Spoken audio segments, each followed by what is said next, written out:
Hello and welcome to the Fascia Research Online Summit,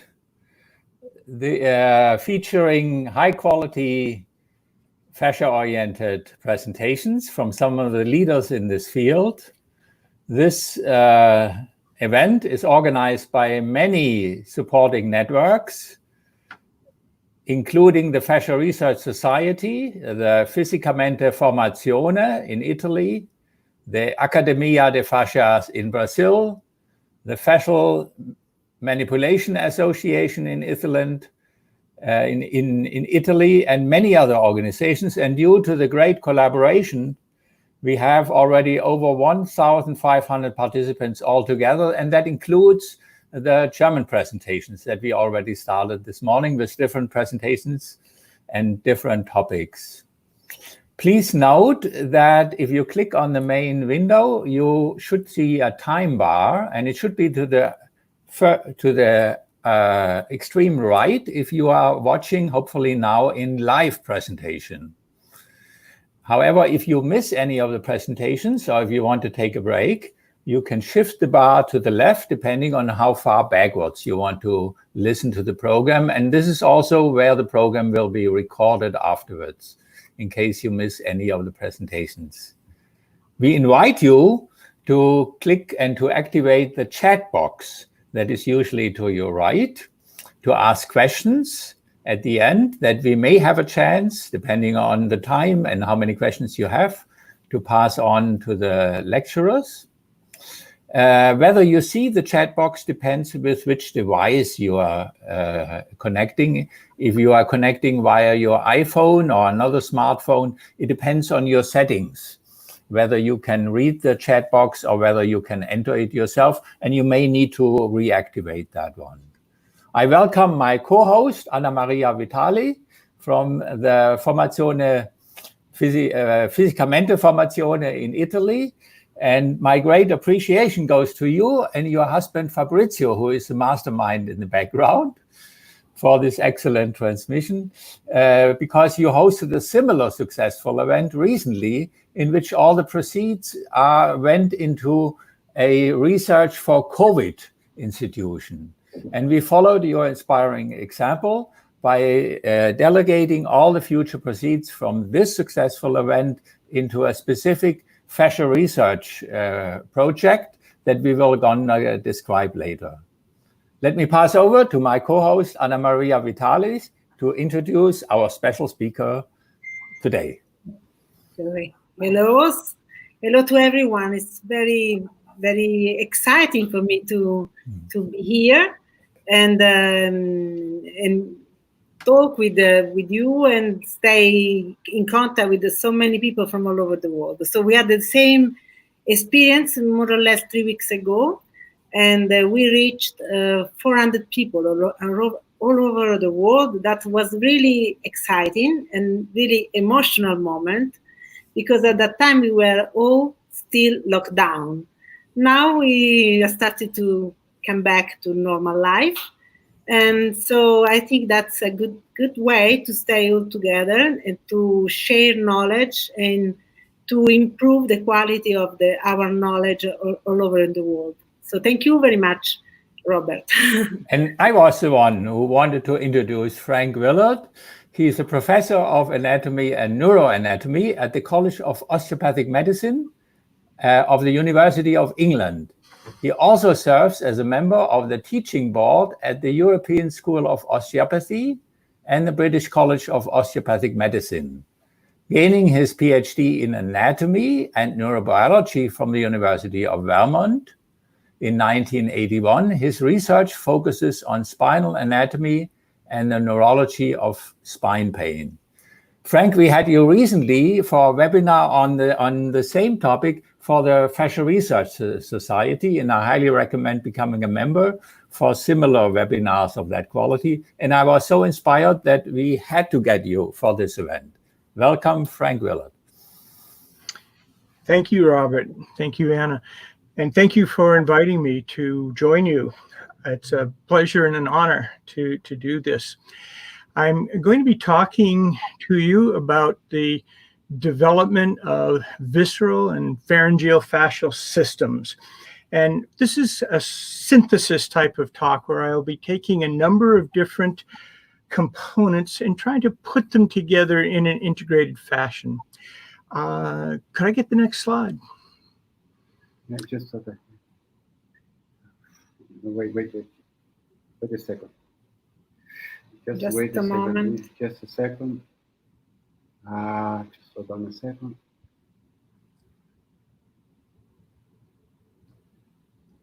What I do? No, I have to. What is one question? 1 moment, 1 second. 1 moment. I'm waiting. Yeah. Oh my gosh. What is that?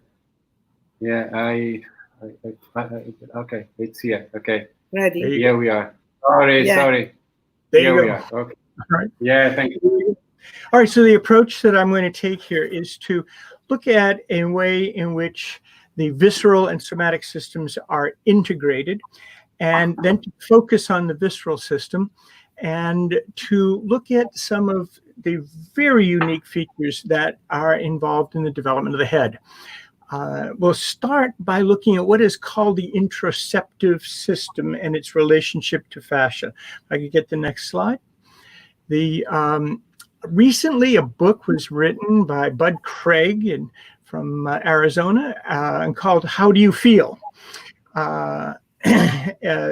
He also subtitled it something about an interceptive moment with your neurobiological self, which I'm not sure where he was going with that, but he accomplished something very nice in this book. He took the concept of interoception, which was focused since the time of Sherrington over 100 years ago, that it's been focused on the visceral system. And he said, no, wait a minute.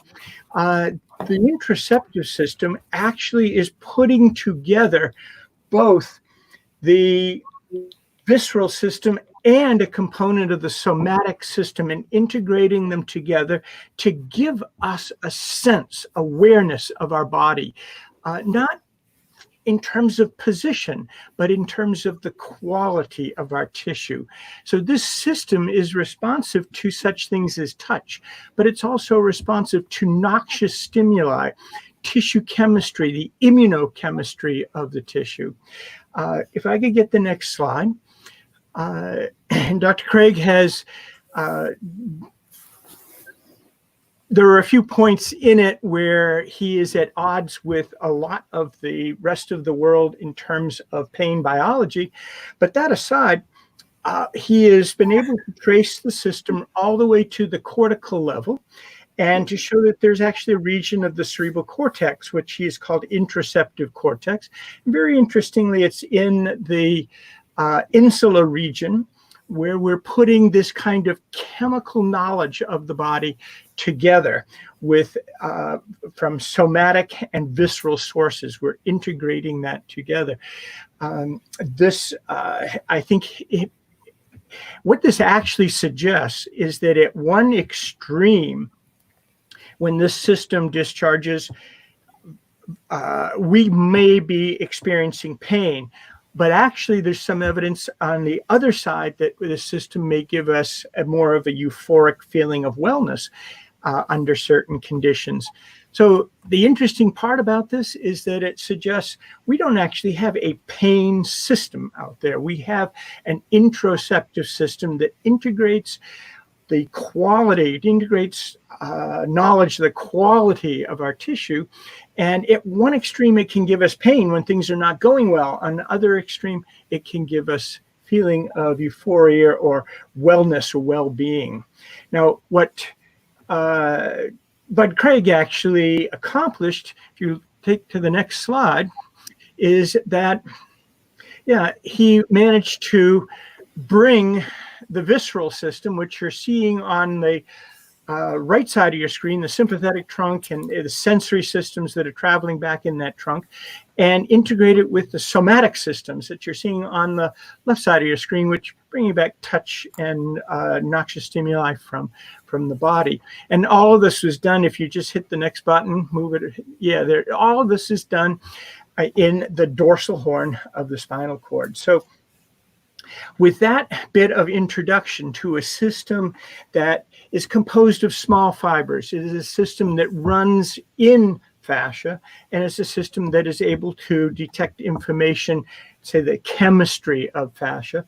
What I want to do is look at a global view of the fascial systems and then focus on visceral fascia. How this integration occurs is what we're going to be driving towards. And I think I can give you an idea if we then use the embryology of the system to get at it. So in the next slide, I happen to be a clumper in the sense that I will tend to try to bring things together, whereas a very legitimate approach is a splitter, one who takes everything and breaks it apart into pieces to try to study it. So as part of clumping, I will tend to look at the fascial systems of the body in 3 layers. And they're shown for you by this kind of primitive little creature right here, which is, quote, a fascial being. It's a sort of embryological looking structure. But if you look, it's covered with gray, which is the outermost layer. Some people call that superficial fascia or subcutaneous. Panicula fascia, I think, is a very good way to describe that. And under it, then there are a series of 3 other layers. One of them is axial or investing fascia that invests around the musculoskeletal system, as well as any other organ. And then there are 2 others. One of them is shown for you in red, and that is the visceral fascia, and the other is shown for you in a black color in there, and that's the fascia that surrounds the meninges. We won't deal with that one, but what I want to do is just work my way to that visceral layer very quickly. So on the next slide, here we've got a specimen where we've removed the skin. These are 2 separate individuals, male and female, and removed the skin, and you're looking at the panicular fascia. And one reason you don't see a lot of those pictures in atlases is they don't look all that good. I mean, what you're looking at is a lot of fat and fascia in there. If on the next slide, we remove that layer, if I could get the next slide. Yeah, okay. Now what you're down to is an axial layer of fascia. Now that panicular layer surrounds the entire body, except in the oral region and in the anal region. Oral meaning face, including the eyes and the ears. Right, so if you remove it, you get this, which is an axial layer of investing fascia, covering muscles, covering tendons, covering aponeurotic sheaths, and so forth. Now, to illustrate that, if we go to the next slide, we'll come back to this little fascial being again. And in blue, I've shown this axial layer, this fascia that surrounds the body, the musculoskeletal component of the body. Now, you'll notice I haven't put appendages on here because they're too complicated to get onto it at this point. But basically, this points out that the axial layer surrounds all of the muscles of the trunk. But if you follow it up, you'll see that it ends right up here, and it actually ends around the oral cavity, around the edge of the jaw and across the back of the neck. And in the center, you'll see a black line, and that's the notochord, right? What you'd have to appreciate here is that this fascia has come all the way up and has formed a seal around the base of the head. And what it points out to you is that the head is different. And that's actually where we're going with this talk, is to look at how did that happen? How did the head end up with a whole different structure? To get there, first, we need to look at this visceral layer. And to do that, what I want to do is cut a section. So if you advance the slide, go ahead, there you go. There's a line right through there. And if we could cut the human body right through that line. Now look, what you're doing is you're looking at the notochord is in the center, and that's going to be the vertebral column. And behind it, you'll have a layer of muscles, and in front of it, you'll have a layer of muscles. And then inside of both of those, you'll have tubes of meningeal fascia and tubes of visceral fascia. So let's make that cut. Go ahead. The next slide. Yeah, so here we've got the cut through it. And in black lines, you can see an outline of the fascia that would be surrounding the muscular system. Outside of that is the panicular layer of fascia, which is fat and fascia. You can see many fine connective tissue bands coursing through it at multiple layers. They crisscross, they merge and split. Then when you go to the black lines, you'll see that on the posterior side, there are actually two cylinders of muscle, and these would be the muscles that developed posterior to the notochord, posterior to the vertebral column, posterior to the transverse processes, and these would be epaxial muscles. Now you can follow the black lines as they make a circle around the coelom, the body cavity, and they would be following the hypaxial muscle, which runs around the anterior portion of the body. It's muscle that developed anterior to the transverse processes. To make it a little simpler, let's take some of the bits out of there and just see an outline. So if I could get the next slide. Now what you're seeing is the spine in the center. You're seeing the epaxial compartment behind. You're seeing the hypaxial compartment in front, and you're seeing a visceral column in the center of that. And in the center of the spine, there would be a column which would have the meninges in it and the spinal cord. What you're really seeing is the human body is organized as a series of fascial tubes, fascial cylinders. And in fact, they're tubes within tubes, if you want. So we have the notochord, which gave rise to the vertebral column surrounded with a fascial sheath. You've got the epaxial compartment with fascial sheaths around it, and you have the hypaxial compartment with fascial sheaths around it. Inside of the hypaxial compartment, you have a visceral column. Inside of the spine, you have the meningeal column with the nervous system in it. Another way of representing that is seen in the next slide. Yeah, and that would be a three-dimensional kind of schematic of this, creating that sort of tubes within tubes concept here. And I'm not going to go any further with that on this diagram, but what I'd like to do now is take that concept and look at the visceral compartment. And specifically what we'll do is try to trace this idea of visceral fascia. Unfortunately, what you get a lot of in books will be, they will talk about an element of visceral fascia in the head, then they'll talk about it in the cervical spine region, they'll talk about it in areas of the thorax, they'll talk about it in areas of the abdomen, talk about it in areas of the pelvis, and you get this myriad of little bits of fascia, like as if there were little clumps here and there, all isolated. What I'm trying to do is get a big picture of how they are all actually unified. So one way of doing that is on the next slide. I've taken an CT image of the body here and highlighted with Photoshop in kind of a goldish yellow color where the fascia would be and the visceral fascia. So the one up top, which was cut through just under the base of the cranium, you can see the fascia is sort of U-shaped. Person is lying on their back, faces up, and you can see a kind of a cup or U-shaped coloration in there. In the center of that is a black hole, and of course that's the at that point we're looking at oropharynx right there. But notice how the fascia is actually open like this, and that's why on that little fascial being it flared at the top end.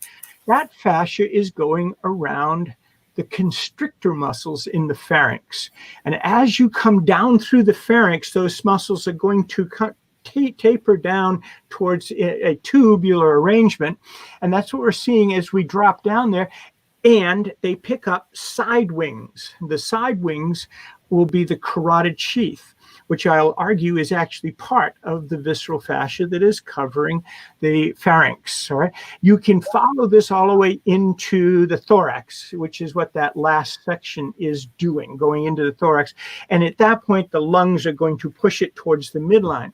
Before we go there, let's look at the next slide. This is a view of the cervical region, basically the back of the head of an 80-odd-year-old female, where we remove the vertebral column. So you are looking from behind, you are looking in to the pharyngeal region as if you were the vertebral column. In fact, on the first one, if you looked up at the top, you'll see the two condyles where it would be sitting on C1. On either side, you can see the carotid sheath that has been partially dissected now, and you have got it separated out. But what you're seeing is a column of fascia, which is, and right at the top, you can see the two little stubs of the longest capitis muscle, which would go up and plug into the cranial base. What you can see is that the visceral fascia is a continuous column around the pharyngeal muscles. If you look in a book, they'll talk about pharyngeal basilar fascia. Well, over here on the other one where we've cleaned this off, look up in the, I can't point to it, but up in the very top, you'll see a little patch of fascia right above the superior constrictor and just below longus capitis. That's what they call pharyngeal basilar fascia, as if it existed as a separate little piece up in there. It's not. It's part of this big column. The column is on either side of the pharyngeal muscles. On the inside, it is a sort of an endofascia inside of the between the mucous membrane and the constrictor muscles, and on the outside, it's a typical investing fascia around these skeletal muscles. If you clean it off, then you see the muscles. We have on a couple of these dissections been able to take hold of the carotid sheath and simply just displace it one side to the other, and it takes this whole fascial layer with it when it goes. So it is the carotid sheath and this one continuous layer. Now, if we follow that into the thorax on the next slide, you'll see that it goes around this doesn't look very pretty, okay? You can see that right from the start, and that's because we didn't clean it up.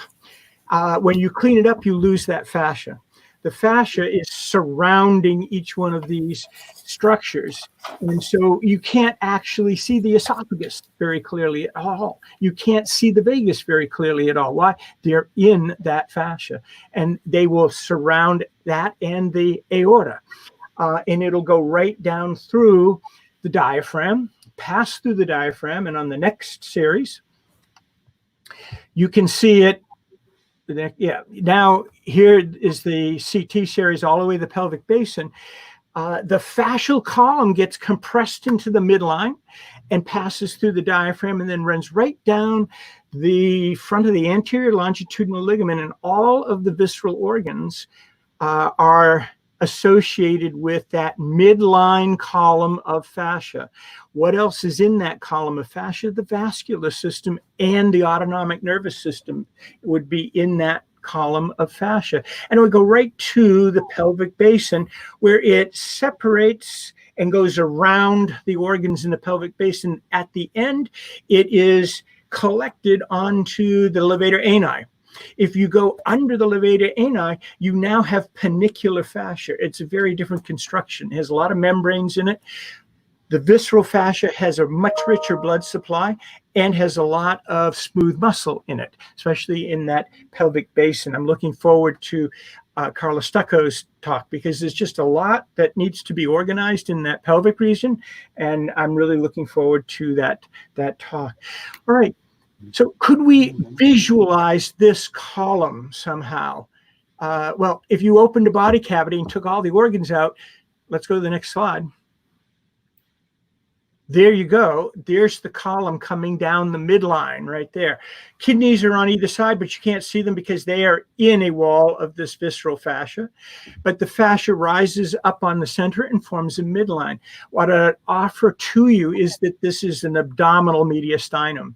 In fact, what I would offer to you is that we have a cervical, thoracic, and abdominal pelvic mediastinum. What is the mediastinum all about? Well, the one thing is, if you could clean that fascia up and look at what's in this mediastinum, next slide, please, then what you would see is something that's going to look like this. And what is in it is it's a huge neurovascular conduit. It is where all of the visceral organs get their attachment to the body. And everything that is going to get to a visceral organ will come down that fascial column and out to those organs. If you take those structures off of there, next slide, then you go right to the anterior longitudinal ligament. All right, so basically, think about it. If you could think of that tubes within tubes model, you would have a somatic tube, which has the vertebral column in it. Inside of that is the meningeal tube, which has the spinal cord. And in front of it is this fascial column. And the fascial column has the visceral fascia and has the attachment of all these organs to the body wall.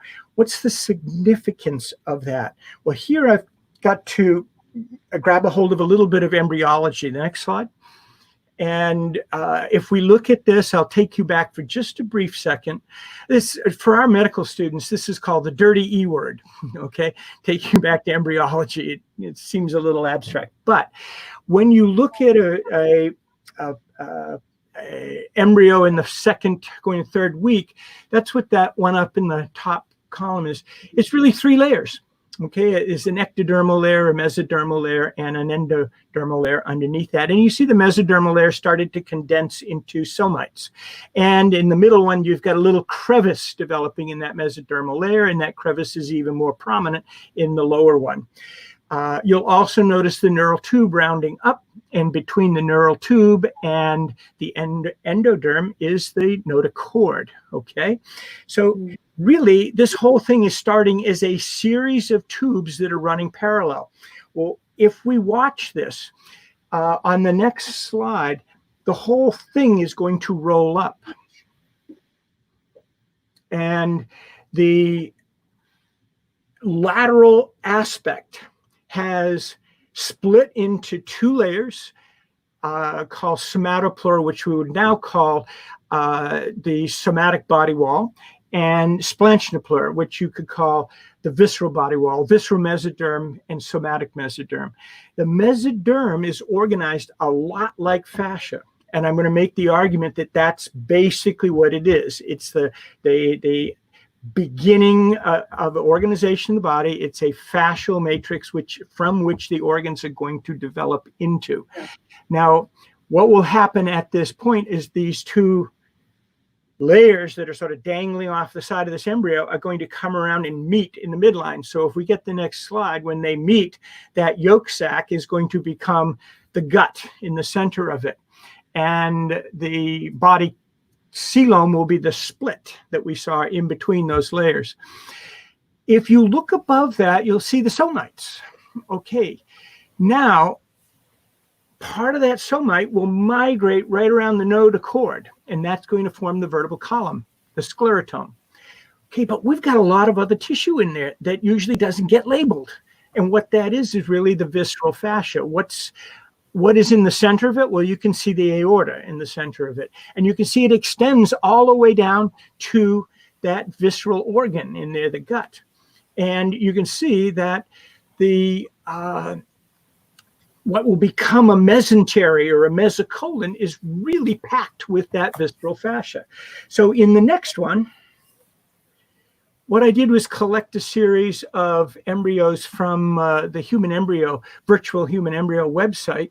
I have their permission to show this. But if you look up top, I just don't have a pointer, but if you look at A, you can see in the center of it the collagen, cartilage of the vertebral column forming, and right underneath that you'll see the trachea and esophagus, and it's surrounded by this matrix of visceral fascia. And you can follow that matrix on each one of these. Without the pointer, it's a little bit useless, but you can follow it all the way down to the pelvic basin, and you'll see, especially on E, notice that the organs are out in the body cavity, but to get back from that organ, you have to go through this narrowing right back to the body wall on the midline. So basically what's happening, next slide, is that one point in time in development, all of the organs were all of the structures were lined up as a series of tubes within tubes. On this one, it shows the spinal canal to the far right. Then it shows an artery right after that. In between it is the notochord forming somites. And then you can see all the visceral organs, and they're actually lined up in a linear array. This is before they twist and turn and get into their adult configuration. But what's happening right at this point? They're getting innervated. That means you could map that visceral organ back to the spinal cord. Now, at the same time, the spinal cord is mapping the somatic structures. So in that next slide, what we're seeing here is taken from an older textbook of embryology by Patton, and you're looking at really a section through the torso.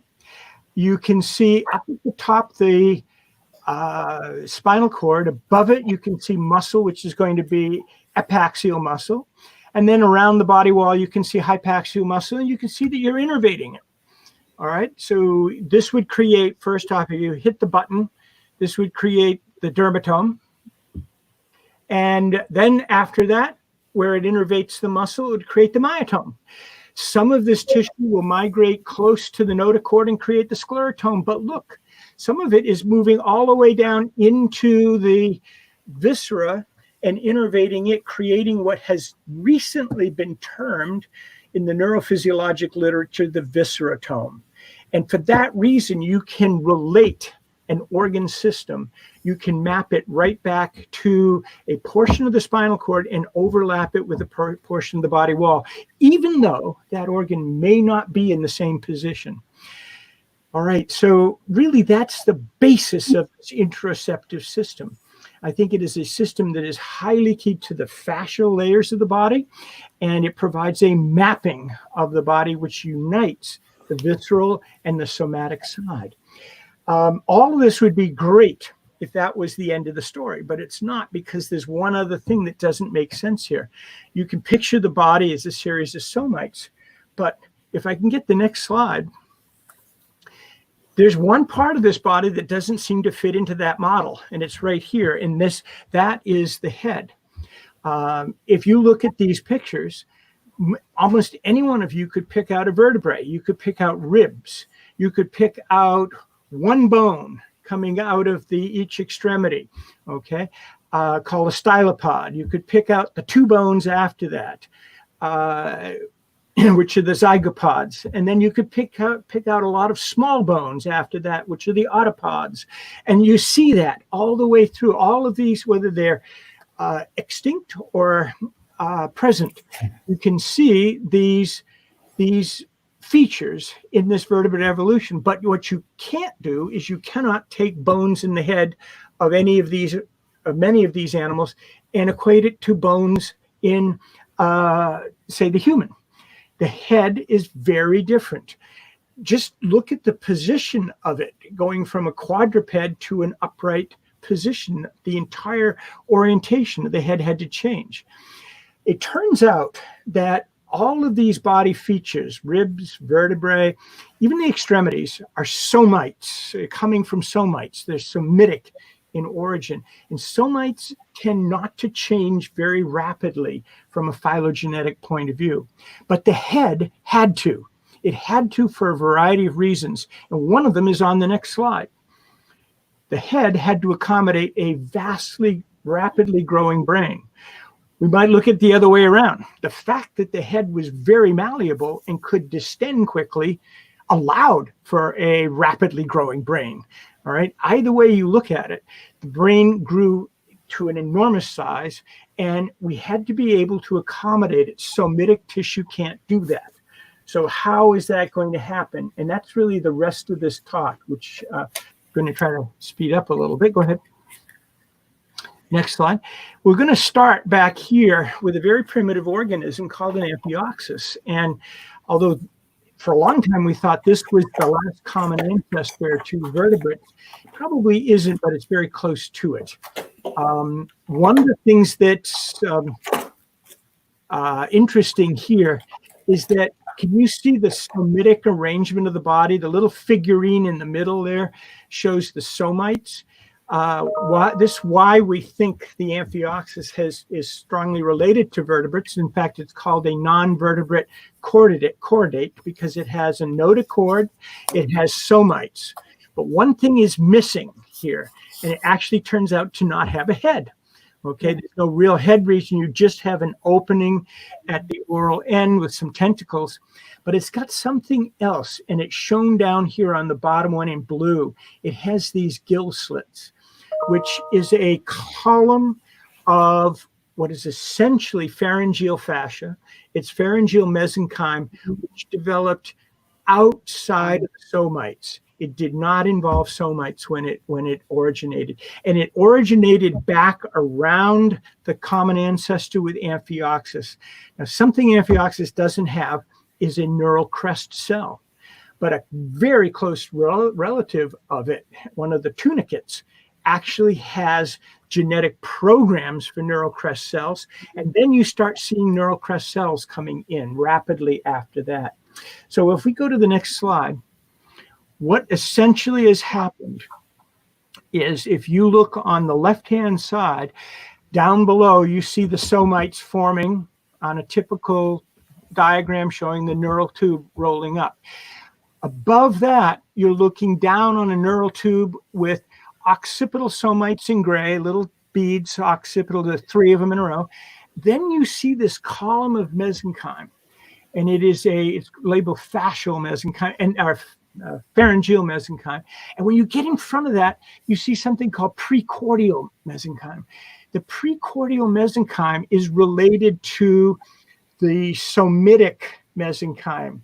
Not quite, but close. The pharyngeal mesenchyme is not. It does not have this we can say because we now know the transcription factors that are expressed in these. So we know something of their genetic control. And the genes that involved in the somites are one group. The genes that are involved in the pharyngeal mesenchyme, a different group. And there are regulators that run them that are different. That very rostral bit, which says precordial, forms in front of the notochord. It actually is closer in relationship to the somites than the pharyngeal mesenchyme. If you look at the next diagrams over here, you see the human embryo from the back, the side, and then you see a 28-day embryo from the side. You can see the somites clearly forming in this embryo. But if you follow it up, you see that they disappear at the head region, and what you've got are these pharyngeal arches, pharyngeal mesenchyme forming a series of arches. They come out of this pharyngeal mesenchyme. In other words, this column that formed gill slits in an amphioxus slowly changed into a series of arches, each arch having a cartilaginous component and a separate neural component. In the next slide, we can see in a Blechschmidt diagram very nicely the three arches. And what I'd like you to do is take that fifth week and look up at the top of it, right at the top of the arches. That's where the basicranium would be. All right. There are occipital somites that extend in over those arches, but right about when you get to arch number 1, that's the end of the notochord. Look at how the rest of the head is hanging down over where the notochord would end. Okay. If we could look down on this from above, what we would see is on the next slide. And here you're seeing the cartilaginous basicranium forming. Notice at the bottom of that you've got occipital somites, which kind of blur and disappear. And then you've got these cartilaginous blobs around the outside, and those blobs have interacted with this pharyngeal mesenchyme, which has been given some kind of a powerful ability to change, remodel, and reprogram.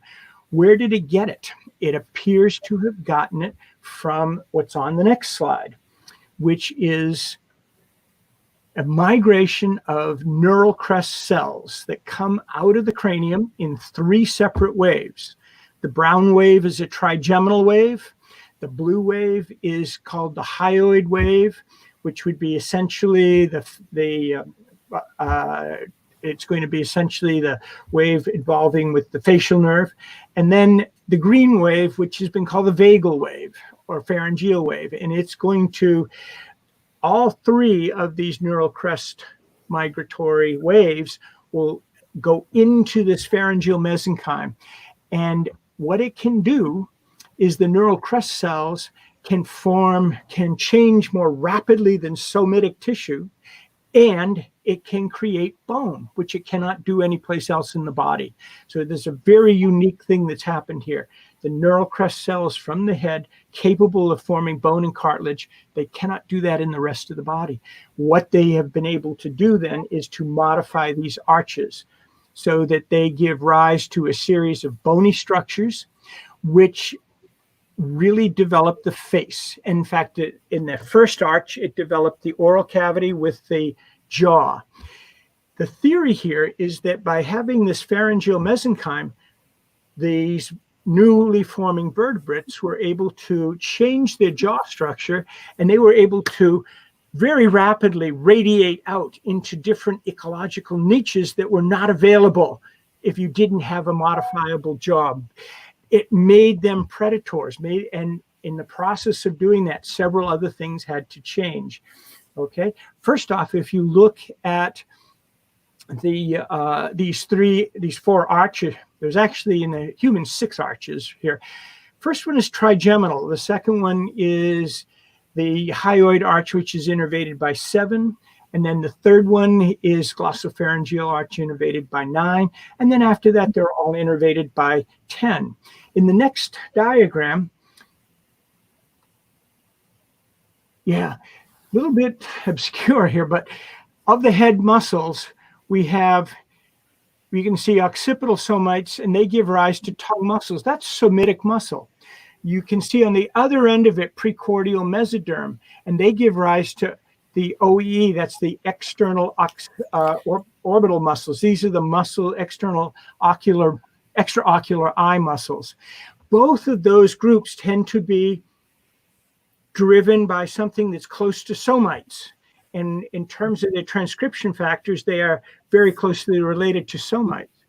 In the middle, we have pharyngeal mesoderm, which gives rise to muscles of mastication, innervated by 5, muscles of facial expression, innervated by 7, and then the pharyngeal laryngeal muscles innervated by 10. What we now know is these very confusing neck muscles like sternocleidomastoid and trapezius that have sort of defied a categorization previously. They are part of this. They come out of the 6th arch. Not all of them, all right? Part of them actually are somatic. So they are transitional muscles, okay, which you can follow through phylogeny.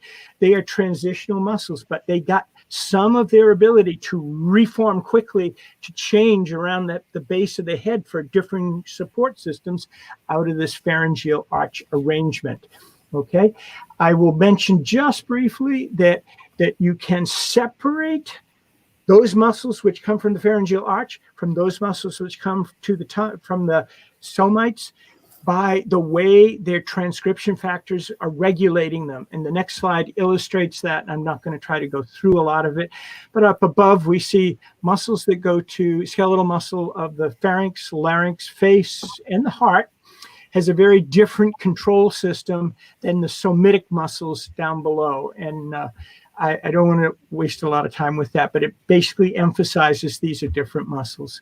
So now, this is taken from the Blechschmidt Atlas, and it's a side view. The actual pharyngeal arches have been removed, but you can see 5, 7, 9, 10, and 11 all coming down to innervate their arch.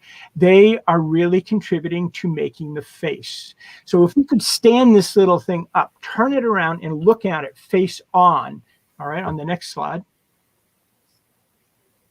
Yeah, we would see the development of the human face, starting with a series of arches, which actually goes back and is getting close to looking a lot like what that amphioxus looked like originally.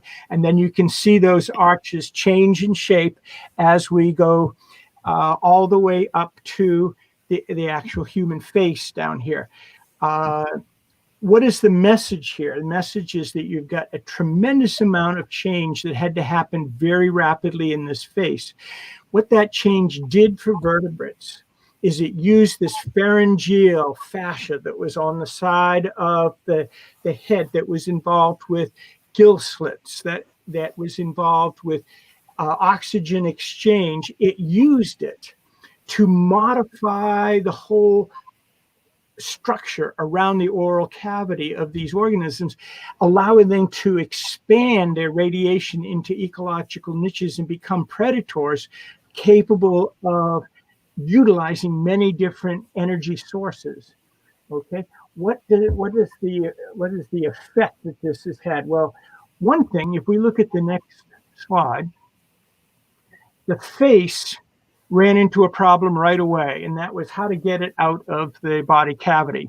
So it had to be designed in a way that at birth it had a very truncated maxilla. There's no body in that maxilla.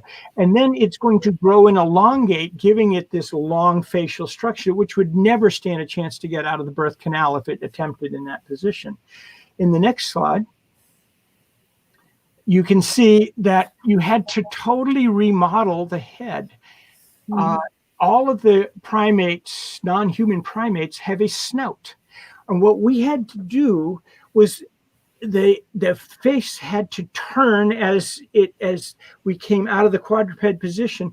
The oral structures had to regress inward, but look what developed above it. We domed the calvarium over it. That's highly significant. So let's first look at what this rearrangement did for us. All right, these are all structures that have that pharyngeal mesenchyme in them. Go ahead. The next slide shows that we can think of the neurocranium as being a basicranium separating the neurocranium from the viscerocranium like that. Well, look at that basicranium. The dot right there is where the notochord ended. The basicranium in a human bends forward. All right, it does not do that in any other species. We have a forward flexion of the basicranium. You can see it in the next slide. We don't have it as an infant. Why? Because it would, if we did that, it would have dropped the jaw down. So we have to keep it flat. And then it takes about 6 years to put it into that flexed position. But look what it's developing. It's developing a whole series of supralaryngeal spaces underneath it when it flexes. In the next slide, we can see, go to the next slide, please. One more, yeah. All right, these are a series of casts taken from Australopithecine would be the first cast. The second one is a newborn. And then the third one is the chimpanzee. And then the fourth one down in the bottom right is human. Look at the difference. Okay, the difference is that the human has expanded these supralaryngeal air spaces. What is that going to do for us? That gives us the ability to phonate. In fact, you can actually demonstrate that the phonemes produced change at around 6 years of life when this thing gets expanded. Okay, on the next slide. At the same time, this this pharyngeal mesenchyme was involved in, one, separating the nasal cavity from the oral cavity. That's the palate.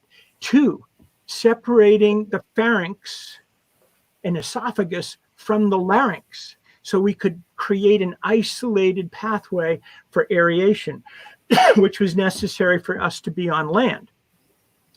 All of this had to happen very rapidly in a phylogenetic sense. And there's one more step. If we go to the next slide, we now know that that same pharyngeal mesenchyme, which we now call cardiopharyngeal mesenchyme, was involved in forming parts of the heart. So if you look at the embryo on the right side, you'll see a bulge right under the arches. That's the heart. The heart swings into that position, comes close to the arches, and it picks up that pharyngeal mesenchyme. And what it contributes to in the heart will be septation. It septates the heart. In the next slide.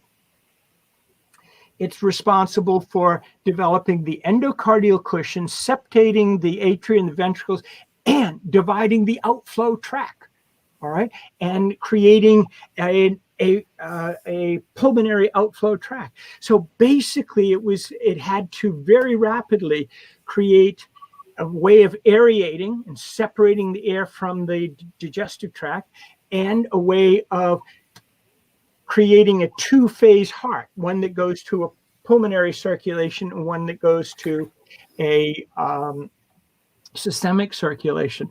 All of this is coming from this. Think about it. This happened very rapidly. Where are most of your congenital defects? Well, start up with the head. Most of them are in the head. They're also in the palate is one of the biggest places. And then if you keep coming, the tracheoesophageal region is another place where we have a lot of congenital defects. And where's the last place? Septal region of the heart. In other words, we were able to tolerate all of these defects because whatever this was doing was so beneficial that the price was worth it for us. This concept was first described by Gans and Northcutt a number of years ago. And what they described was a new head, the concept of a new head on the amphioxus. And the vertebrates had this new head, and it allowed them to radiate, change their predation, their ability to gather food, and to change their whole body metabolism. Okay, well, recently, as this heart relationship was discovered, next slide, Kelly and Diogo and a few others have postulated that this new head, and you see the different colored muscles here for the different arches that they came from, this new head, we have a new heart that complements the new head. Well, I want to take it one step further. Daniel Lieberman suggested something like this in an article. And you could go one step further. What else happened up here? Last slide. What else happened? Well, you expanded the bulbous portion of the head. And what grew into that bulbous portion of the head? The frontal lobes. Okay, if you hit the button one more time, those part of the frontal lobes that expanded called periopercular cortex, and that's language cortex. So as we were developing the pharyngeal, laryngeal regions to produce articular speech, this part of the brain was developing rapidly and was learning how to use it. Okay, so last thing, hit the button again. Yeah, you could say that what we have is a new brain for the new head and with a new heart, if you want. What is now been recently demonstrated by Ladoran is that part of the head that is rostral to the notochord, which would include the forebrain, midbrain. The neural crest was responsible for that development. It was not somatic in origin. So this whole thing was an integrated development, which involved a pharyngeal patch of mesenchyme, pharyngeal fascia that went through a series of stages that just allowed vertebrates to expand to the point that they were able to come out of an aquatic environment, stand upright, and develop language. Yeah. Thank you very much for allowing me to present this. Thank you so much, Frank. I watched this talk now for the second time, but you put in 30% new information and you ran through it with brilliance and put it so logically connected. But it also increased my wish to listen to it a third time. And I'm sure some of the audience want to have that privilege too.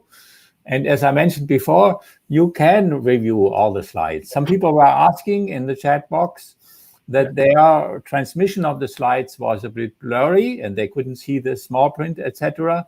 So that's the advantage of the YouTube. Yeah. And we don't have time now for the question, but I highly recommend anybody you just put the cursor into the main window and then you should see a red line below. And right now, if you're watching this in live view, the red line should be all the way to the right. But at any time afterwards, or maybe during the next talk, in case Carla gets boring, which she definitely will not be, you could click the left line, the red bar, and go back to any of the slides and any of the comments from Frank. And this is definitely worth it, listening for a second time. Thank you so much, Frank, for running through this information. And that was brilliant. So it's very inspiring. So that's, for me, a highlight lecture in embryology. We had the plan to have 5 minutes break, and we are there yet. So Anna Maria, if you agree, we'll do a moment of 5-minute pauses, and you already get Carla Stecco to join us here. See you all back in 5 minutes, and thank you very much, Frank. Thank you. Thank you.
Hi. Hi.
Hi. Hi, Carla. How are you?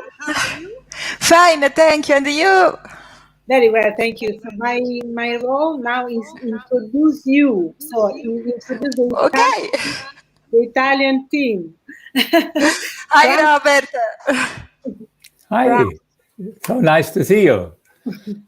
Yes, I'm very happy to be here. so Carla, so ready to start with your presentation. So everyone knows you, but we know that you are professor of anatomy at the Padua University, and you will present an interesting topic. So you will present the pelvis and the fascia of the pelvis. Is that correct? Yes. Okay. We are ready to start. I can try. One question.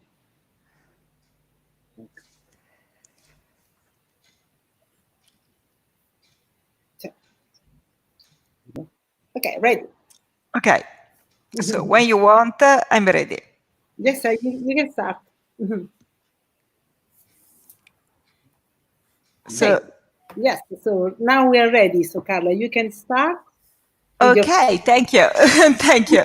So I'm very glad to present my view about the pelvic fascia because there is many people that are interested in the pelvic floor, but usually we look just to the pelvic area and the pelvic floor, and we forget that the pelvic floor is connected and is related to many different other areas of the body. For example, the abdominal region, the back, the inferior region. But when we study the fascia of the pelvic floor, is really a very hard topic, also for me. Because as we can see in this dissection, we can see how many fascial layers are around the organ, how is a very complex area, and consequently is not so easy to understand the continuity of the fascia in the pelvic area. If we can see in the next slide, we can see that also from the anatomical point of view, each fascia in the pelvic area is described with a different name because the fascia of the pelvic area are very well known. There are many descriptions about that, but the problem is that each fascia is described with a different name. We have a fascia for the bladder, a fascia for the uterus, a fascia of the levator ani muscle, a fascia for the rectum, and so on. So in such way, it's almost impossible to understand the continuity of the fascia because each surgeon, each people look just a very small part of the body. The idea of this presentation is to suggest that all the different fascia are in continuity one respect to the other, and if we understand such type of continuity, probably we can treat in a better way the pelvic problem, because we can understand as the problem in the abdominal wall, in the back, in the inferior limb can affect the pelvic area, because the pelvic area is just in the middle of many different tension, and the fascia are the key that can help us to understand such type of complexity. So I proposed some years ago such type of scheme where I suggest that we can recognize in the pelvic floor at least 3 different fascial layers. One is the layer related with the superficial fascia. So we are in the subcutaneous tissue, we are in the middle of the fat. And that layer is the layer related with the fascia of Colles.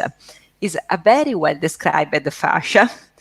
But we forgot that the fascia of Colles is in continuity, for example, with the scarpa fascia, that is the superficial fascia of the abdominal region, is in continuity with the dartos muscle, is in continuity with the superficial fascia of the back. And then we can see that in the deep fascia, so in the fascia related with the muscle, we have two different fascial layers. In the trunk, we have the three different fascial layers that sometimes merge in just two. We have the layer of the oblique external muscle and the layer related more to the internal oblique muscle and the transversus muscle. These two layers move in the back and then split around the sacral area to connect with the posterior layer of the thoracolumbar fascia and with the presacral fascia. And consequently, the pelvic floor became the link between the front and the back, between the inferior limb and the trunk. But we can see in a better way such type of continuity. And we can start from the superficial fascia. In the next slide, we can see as what is the superficial fascia. Indeed, there is a lot of discussion about the superficial fascia, exist and don't exist, and so on. And also in the anatomical textbook persists such type of confusion. But if we can see the subcutaneous tissue, this is the skin. And here we have the deep fascia, and we can see as in the middle, for example here, there is a fibrous layer that give many different septa that connect this fibrous layer with the superficial fascia, with the skin. And in the middle, we have all the different fat lobule. At the contrary, between this fibrous layer and the deep fascia, we have a less organized tissue. We have a loose connective tissue that create a layer devoted to gliding, that create the isolation between this part of the body and that part of the body. I think that this layer play a key role because all that part is related with the exteroception, with the perception of the outside input, with the pressure, the thermoregulation, the vibration, and so on. All that part is related with the muscle. So the muscular contraction, the proprioception, the pain of the muscle, and so on. So this layer permits to divide the two worlds, the part related with the skin and the part related with the muscle. The superficial fascia surely play a major role for related with the skin. In the superficial fascia, we found the superficial vessel, the superficial vein, the lymphatic drainage, all the vessel, the lymphatic vessel. At the contrary, in the deep fascia, we know now very well that is very well related with the muscular contraction, with the motor coordination, with the proprioception. But we can see in the next slide as the superficial fascia, if we remove all the elements related with the superficial fascia, we can really recognize a fibrous layer. Here is the fibrous layer of the abdominal region, is the scarpa fascia. I remember you that the scarpa fascia is the most, was the first fascia, superficial fascia, described in literature. It was described by Scarpa in the 18th century, and he described such type of fibrous layer in the middle of the fat of the subcutaneous tissue. Now we know that this fibrous layer is probably the most strong fibrous layer that we have in the body, in the subcutaneous tissue, but is totally in continuity with the coalesced fascia. If we can see in the next slide, we can understand as this fibrous layer, that is the same, is always that one, the scarpa fascia, this one, the scarpa fascia, you can see as it is moving towards the pelvic floor, and all the elements of the pelvic floor are totally in continuity with the scarpa fascia. Again, here, this is the scarpa fascia of the abdominal region, and you can see as it is totally in continuity with the superficial fascia of the scrotum, where we found the the dartos muscle, is in continuity with the superficial fascia of the pelvic floor, the colles fascia, but also with the inferior limb. What means that if we have any type of alteration in such a fibrous layer, we can transmit a wrong tension, a wrong input towards the pelvic floor, towards the scrotum, towards the inferior limb. And that is an anatomical continuity very well present. But we can move again. And if we follow such type of fibrous layer, we can go back. And we can see in the next slide, as if we move in the back, we can find the same fascia also in the back. In the next slide, we can see here as we have always the subcutaneous tissue, but in the back we have a particular organization of the subcutaneous tissue, because the superficial fascia is pretty well adherent also to the deep fascia. And here you can see, as if I stretch the superficial fascia, I create a tension also in the deep fascia, in the fascia of the gluteal muscle. Why? Because we sit in our butt, and consequently we can't glide in that area. We need to have a better adherence. It's the same in the palm of the hand, in the plantar region.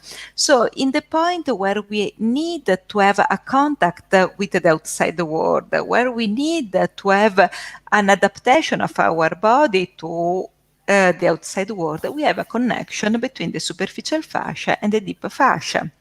What means that here the alteration of the superficial fascia can affect the deep fascia, but also the contrary. But it means also that with the therapy, with a manual treatment, a treatment in the superficial fascia can affect the deep fascia, and the contrary is easily the treatment. At the contrary, in the front, we need to understand how deep we need to treat, because we have to select a treatment for the superficial fascia or for the deep fascia. But we can move on again. And always following the continuity, we can see also that this area is in continuity with the dorsal area. And here we can see the superficial fascia of the trunk in the back. So the latissimus dorsi, here we have the thoracolumbar fascia, and this is the superficial fascia. What is the key point in the back? That the superficial fascia is totally adherent to the spine. Here we can see with a CT the superficial fascia. This line in the middle of the fat, this white line, is the superficial fascia. And we can see as it moves all around the body, and it merges in the linea alba in the front, and going back, we can see as the superficial fascia is moving until the spine. Just over the erector spine, here is the thoracolumbar fascia, we can see as the superficial fascia and the deep fascia progressively merge each other and connect each other. So along the spine, we have a huge connection between the superficial fascia and the deep fascia. What means from a clinical point of view? That a treatment along the spine affects both the superficial fascia and the deep fascia. At the contrary, you hear me? Yeah. Yes. Okay. Sorry. At the contrary, if I treat, for example, here, you can imagine that a treatment of the superficial fascia is totally different of a treatment of a deep fascia. But again, we can say at this next slide to understand better this concept. So, usually I suggest that to picture to understand the physiology of the superficial fascia and of the deep fascia. When I think to deeper fascia, I suggest to think just a paper, because the deeper fascia is fibrous, strong, very well organized. At the contrary, when I think to the superficial fascia, I think to a sponge, because it's a three-dimensional organization. In the CT, it seems just a line.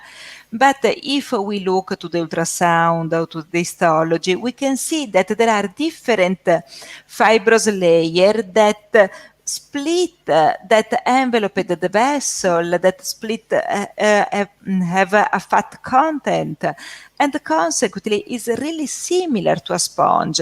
And this superficial fascia can squeeze and push out the water, can take the water. And if I feel a patient, when I touch the patient, that is rigid, that has a subcutaneous tissue that is painful, fibrotic, rigid, I think always to the sponge that is full of water, full of vast product, and consequently can affect the superficial fascia. But if we remove the superficial fascia, we can understand the second layer. So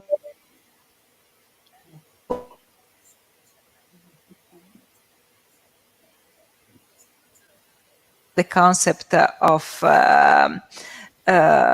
sponge, because here we have the deep layer, here we have the skin, and here we have all the retinacula cutis and the water that can squeeze into but the video is not moving, but we can move on, it's not a big problem.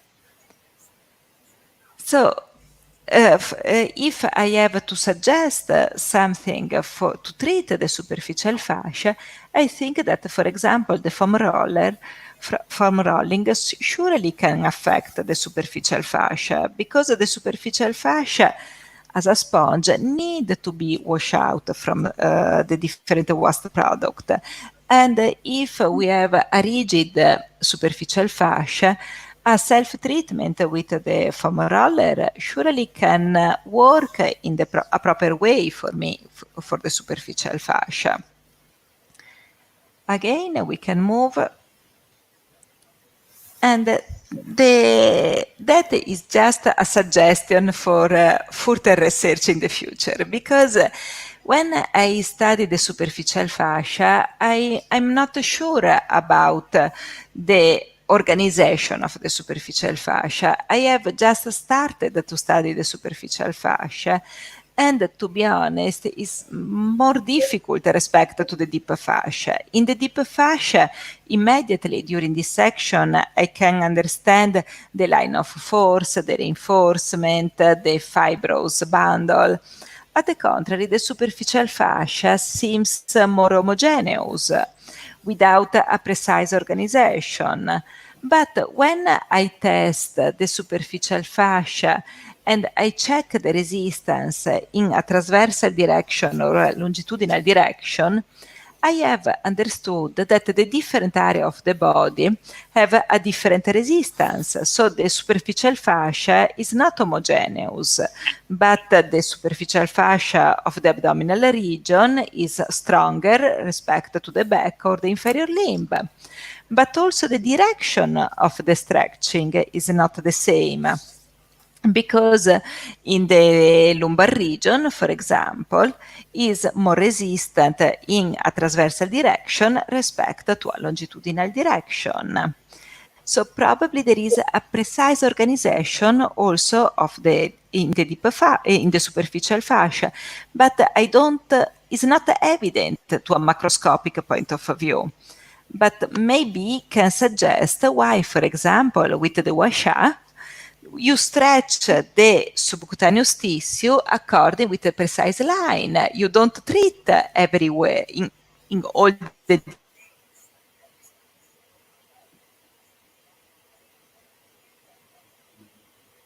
that is related to the specific organization of the superficial fascia.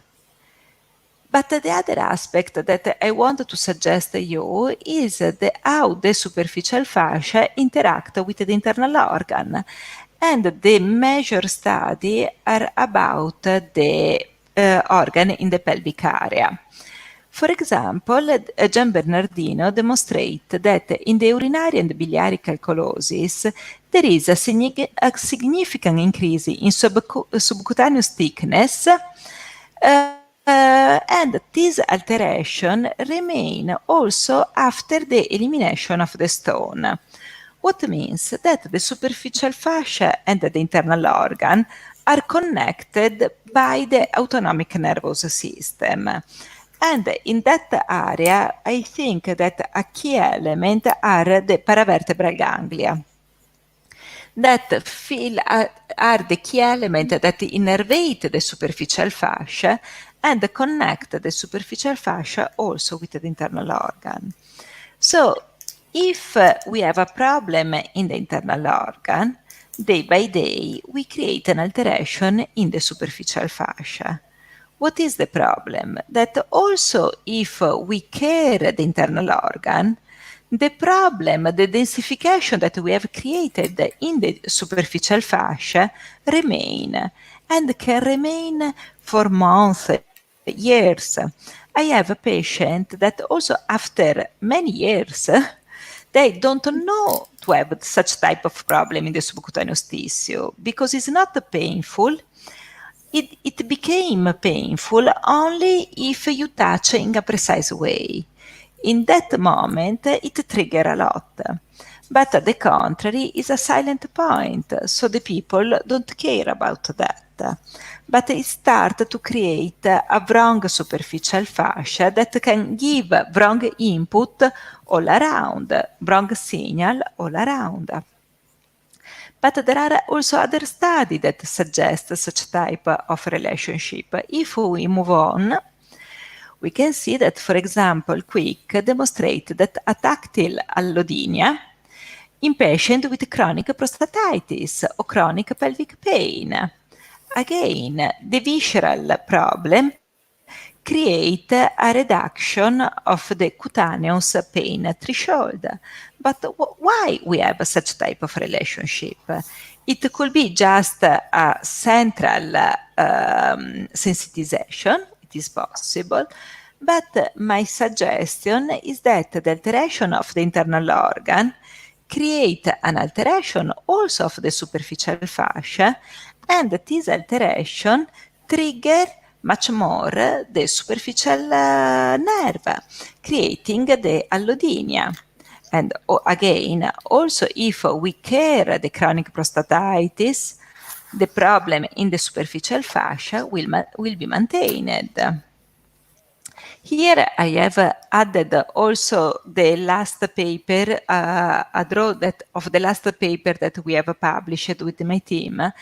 And here we can see as the superficial fascia is very well innerved, because in such a paper we checked all the nerve, the amount of the nerve in the skin, in the superficial fascia, in the deep fascia, in the capsule, everywhere in the hip region. And we demonstrate that the superficial fascia is the second tissue most innerved that we have in our body. Then we have the ligament of the capsule, then the deep fascia, and the tissue that usually we consider the important, at least as orthopedic surgeon, as the capsule, the tendon, the muscle, are really the less innerved tissue that we have in our body. But again, we can move on. And I like also this study because it suggests as the alteration of the temperature of the is related of the cutaneous temperature is related to a dysfunction of the internal organ. For me, the superficial fascia is strongly related with the control of the cutaneous temperature, because all the shunt that define how much blood move towards the skin or stay in our inner core maintain the temperature is the area in the superficial fascia.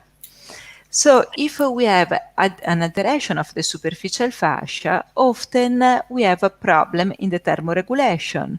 We have a patient that feel a wrong temperature, that are not feel always cold, or have too much perspiration, and so on. In that study suggests as a problem in the cholecystitis, for example, an acute cholecystitis create a changing in the cutaneous temperature, suggesting again the connection between the internal organ and the superficial fascia through the paravertebral ganglia. But I think that it's time to move in the deep fascia, so we move in the next slide. And here we move in the deeper layer. So until now, we have just considered all the elements related with the subcutaneous tissue. That is not a strong mechanical continuity. We remember, it's like a sponge, but is very important because it's related with the lymphatic drainage, with the thermoregulation, with the internal organ, with the autonomic nervous system. So we have many different elements that can affect the superficial fascia. But now we move in the deep fascia, and the deep fascia is much stronger and is related with the muscle, so with the muscular tension, with the line of force, and so on. And you can see immediately the different aspect of the deep fascia. So here is the deep fascia of the external oblique muscle. And you can see a very white fibrous layer.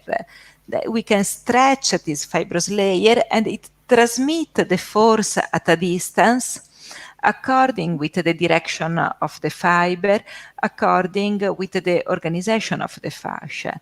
And I like this picture because really is the demonstration of the crossing in the midline, because we can see as part of the fascia of the external oblique muscle cross the symphysis pubis to move towards the contralateral inferior limb, and the same in that side. Some part move and go in that area.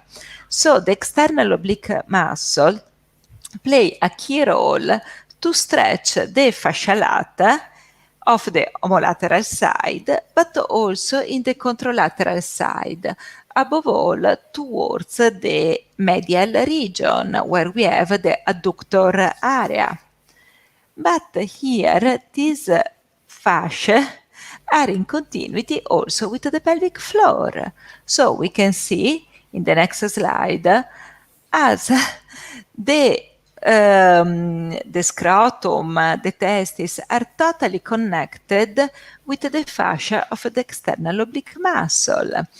And here you can easily imagine that if we have some bad tension, asymmetric tension in that fascia, we can transmit some tension towards the penis or towards the scrotum.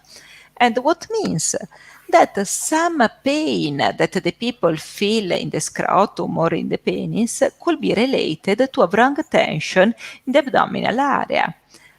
But also is pretty often in my clinical practice, treating the abdominal region, the people feel the radiation in the pelvic area. But it's not magic, it's just the anatomy, because the fascia are exactly in continuity. And if we remember the embryological evolution of the scrotum and the testis, we can understand much better such aspect. We can see in the next slide as the scrotum here,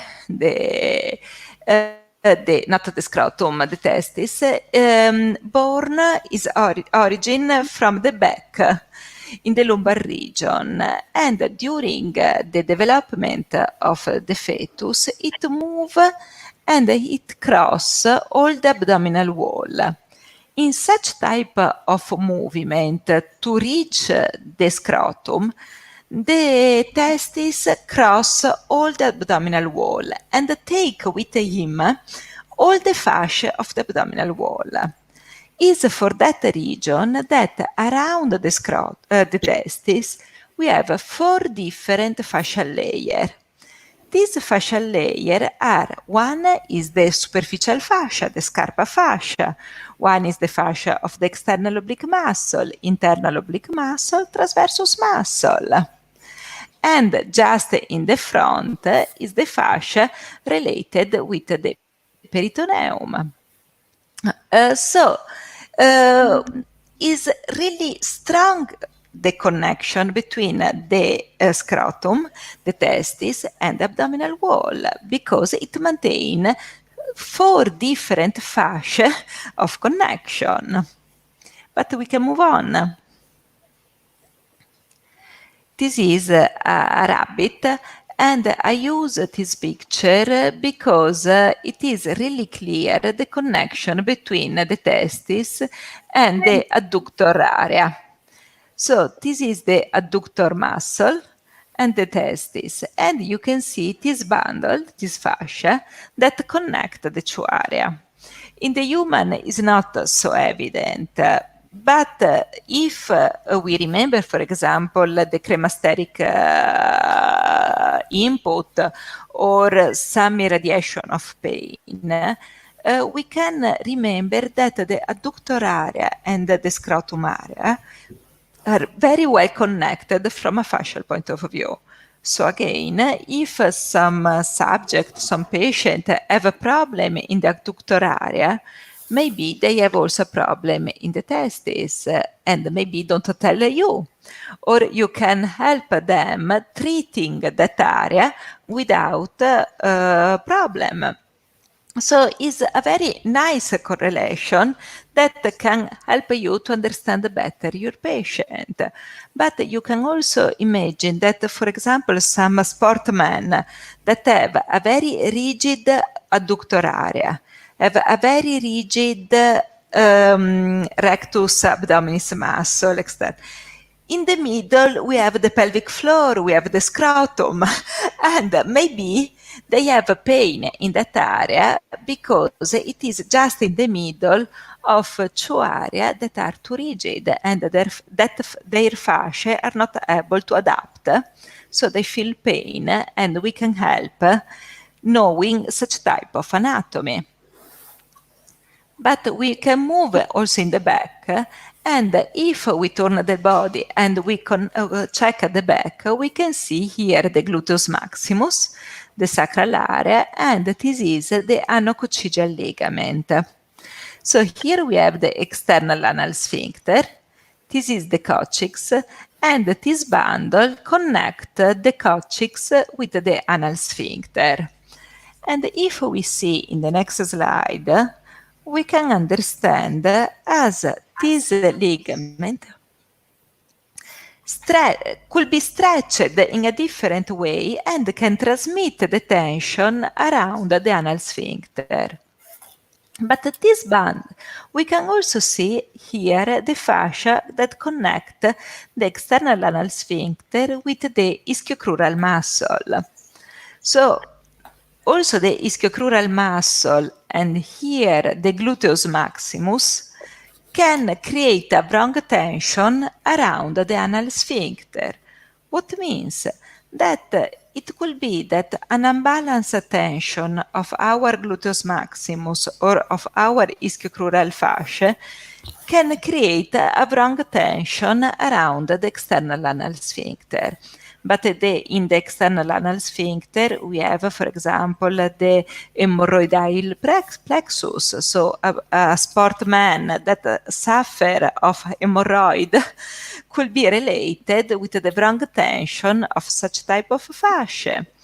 Or also the rhagidis or pain around the anal area are pretty often present in the sport people and usually are related to a wrong tension, a too much tension in the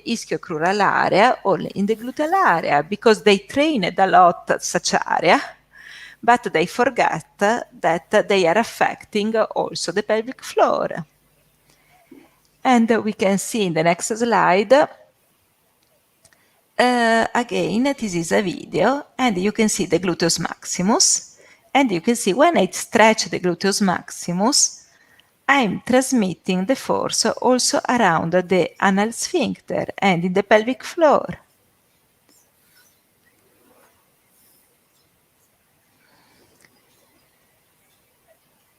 And again, you can see the fascia of the external oblique muscle that move over the sacrum, connecting the two sides, and again through the anococcygeal ligament to the anal sphincter.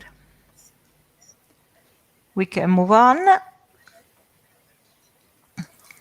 And again, I have removed the gluteus maximus, but here we can see better the connection with the ischiocrural fascia. And this is the levator ani.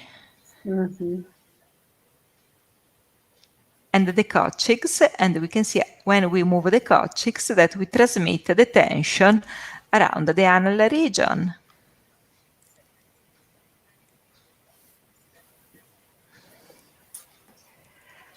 But we have to remember that the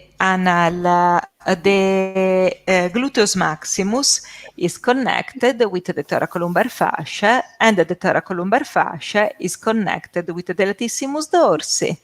But in the front here, and we can see better in the next slide, we have also the continuity with the external oblique muscle. So the thoracolumbar fascia are connected with the gluteus maximus, latissimus dorsi, and external oblique muscle. So we close the loop because we started at the beginning with the external oblique muscle, we moved in the pelvic floor, we come back in the thoracolumbar fascia, and we turn on with the external oblique muscle. So all this layer is like a fascial layer, a myofascial layer that connect all the muscle of a superficial layer. External oblique, gluteus maximus, pelvic floor, and latissimus dorsi. But now we move in the next slide.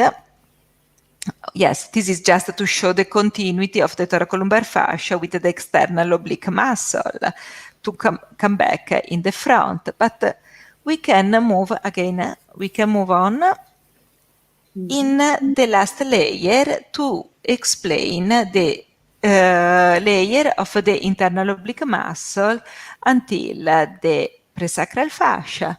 So we can see in the next slide, as if we remove the external oblique muscle, we have the fascia of the internal and the transversus muscle. And when we speak about this type of muscle, often it's difficult to distinguish in a clear way their fascia and their muscle. In some dissection, I see that the internal oblique muscle and the transversus muscle have many fibers that merge each other. And also going towards the pelvic floor is really not simple to distinguish the aponeurosis of the transversus and the internal oblique muscle. Probably they, in some people is easier, in other is more difficult, but they move in the back respect to the symphysis pubis, and they move in the pelvic floor, again for creating the deeper layer of the pelvic floor muscle and the fascia. So we can see in the next slide that if we come back, we have a deeper layer that move in front respect to the sacral bone. And it is in continuity with the presacral fascia. To be honest, it's not easy to dissect that area, and surely I need to do a specific work to study better that fascia. But I have seen that this deeper layer move in front to be in continuity with the prevertebral presacral fascia, and then is in continuity with the anterior layer of the thoracolumbar fascia. And the anterior layer of the thoracolumbar fascia give insertion to the internal oblique muscle and the transversus muscle. So we close again another loop. So, as we have seen the front, that is not easy to see the distinction between the internal oblique muscle and the transversus muscle. Also in the thoracolumbar fascia, the two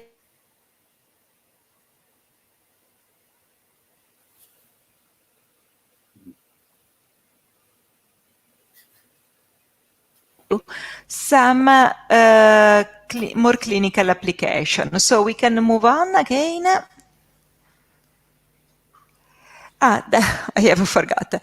That is just to remember also the visceral fascia, because when we are speaking about the pelvic area, we have a superficial fascia, two different layers of muscular fascia, and then we have all the visceral fascia.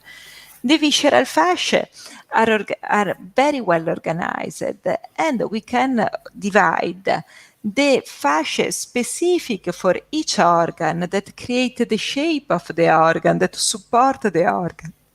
And such type of fascia have an autonomic innervation, that they work for the function of the organ. And then we have such type of fascia that I call it insertional fascia. And that fascia creates the compartment for the organ, the vital space for the organ, and connected. And these insertional fascia are connected with the musculoskeletal fascia to permit at the internal organ to feel the body, the position of the body, and to maintain the vital space also with the different movement of the body. And in the next slide, I reported this study that is just an input to suggest a new line of research. But in this study, they checked the movement of the prostate in different subjects using a radioactive element inside the prostate. And the interesting thing is that each subject have a different movement of the prostate.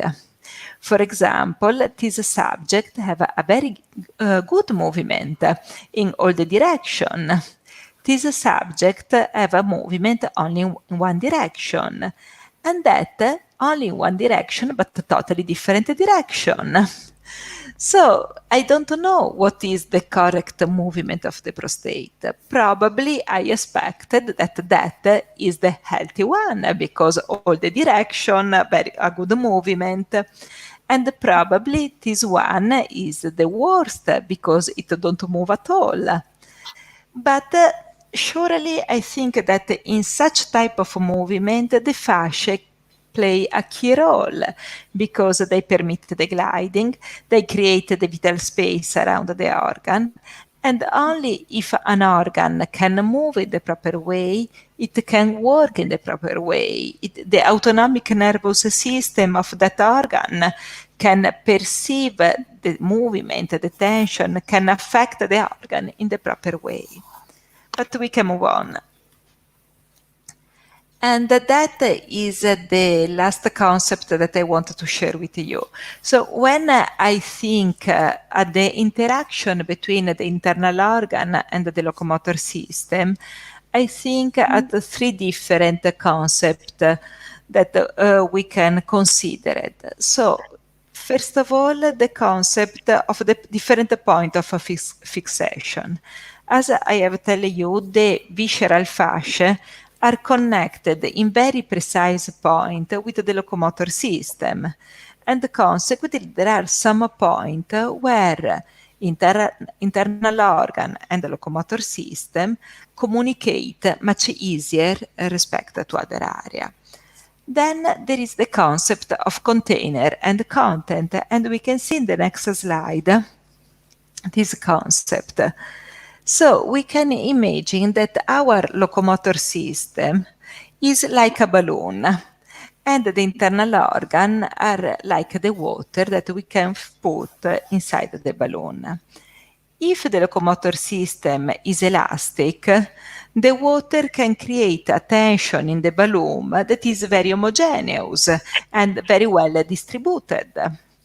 But if we have a locomotor system with some scar or some tension in only precise way, when we start to put water, such tension became more evident because the elastic that we have here, it immediately became evident. So we feel pain here because the internal tension create a further tension to our locomotor system.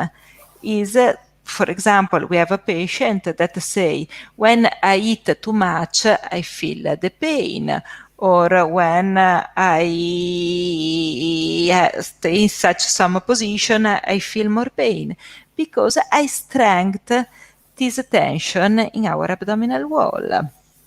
So that is not a problem in our internal organ. The water is always water. It's our locomotor system that is not well adaptable to the change of the shape of our internal organ, and consequently the internal organ trigger pain. In such a case, we haven't to change our internal organ. We need to treat the locomotor system. But often the patient start to eat less, eat different, because they don't want to trigger such type of pain. But in the next slide, we can imagine is just to understand that our abdominal wall is like a t-shirt that is stretched like that. And surely, if we eat too much, immediately we trigger the pain. But it's not a problem of the stomach, it's a problem in our abdominal wall. And again, in the next slide. That is my favorite model. Because I think that our trunk could be considered like a bridge. Where we have the internal organ here, where we have the car, we have the tractor and so on, and then we have the abdominal wall like that. And this is our pelvis, and this is our pectoral gird. But this bridge is not correct, because if we have too much car here, the pillar here can fall down. So usually the correct bridge is in the next slide. So we need to have also that part of the bridge that are able to compensate the tension that are created in rhododeck. But in our body, what are the distal tensor? If that is the pelvis, these are the limbs. And we can see in such a slide, in the next slide, that here we can imagine our bridge. So here is the bridge, but that are the distal tensor that can compensate the tension that are in the bridge. And for me, such picture is very useful to understand our patient, because of if I have a chronic stomach ache, for example, or abdominal tension, I look to find some elasticity in the distal tensor, so in the inferior limb or in the upper limb. But in that case, day by day, I create a rigidity in the inferior limb or in the superior limb. And it's the case of patients that say, I feel my leg that are rigid, I am not able to relax, I have some pain that is strange. And when I ask, have you trauma? No, no trauma at all. Have you an history of? Not at all. Because it's not a problem that is primary of the inferior limb, but is a problem of the trunk that is looking to find some elasticity in the inferior limb or in the superior limb. And where we feel more the pain, we can see in the next slide. Oh, it's the same, that is just the concept, we can move on. That one. This is the problem. So this is the fascia that transmit the tension from the trunk to the inferior limb or superior limb.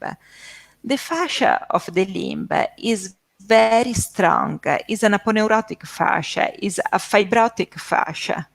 It means that it works like a tendon. Is not able to adapt, but all the tension that is created in the trunk move until the extremities. And is for that reason that the first symptoms usually is in the hand or in the feet, not in the middle. So we can move on. That could be the problem.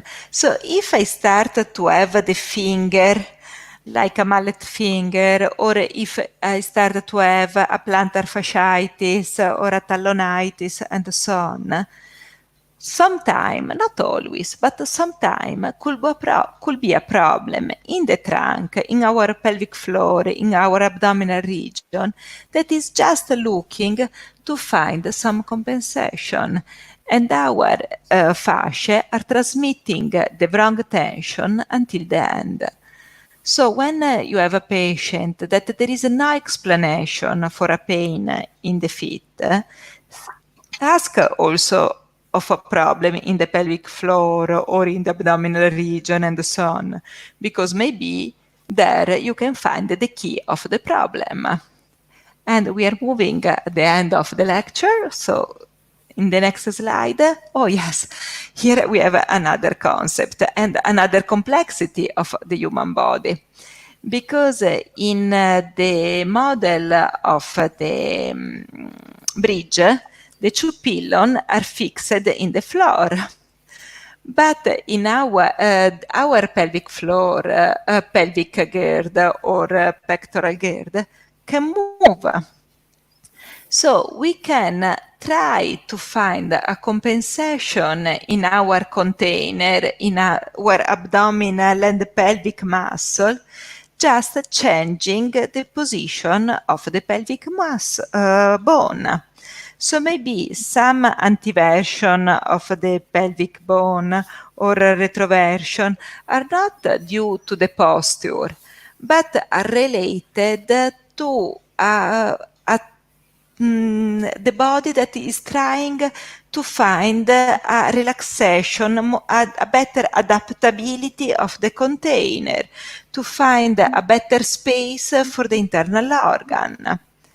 What could be the problem? That if we do some exercise to have a better posture, to improve the position of the pelvis, we are not able to fix our patient because the patient need that position of the pelvis to permit the internal organ to work in the proper way, to have the vital space for the internal organ. So all the exercise that we do with a postural control can't work if we are not able before to relax the fascia and the muscle of our container. Only later we can work also with a postural control, with a better posture of our body. Okay, we can move on. Okay, so to conclude, we need to remember that the pelvic floor is not alone, but is totally in continuity with the abdominal region, with the inferior limb, with the back, and is surely could be affected by the wrong tension that come from the abdomen, from the back, from the inferior limb, And probably it's for that reason that could be affected in many different people. But only if we understand such type of balance, we can treat in the proper way the pelvic floor.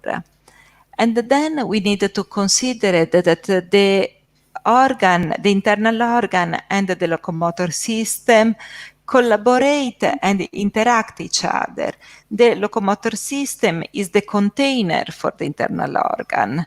And we need to have a very elastic container to permit the internal organ to work in the proper way. So we need to avoid to have a rigid container, to fix the container only in a position, but we need to look for an elasticity in all the direction to permit also the proper function of the internal organ. And I think that we have finished. So thank you, and we can I can answer to your question if you want. Yes, Carla, I have some question for you. So, okay. So first of all, pelvic floor problems are more common in women for many reasons.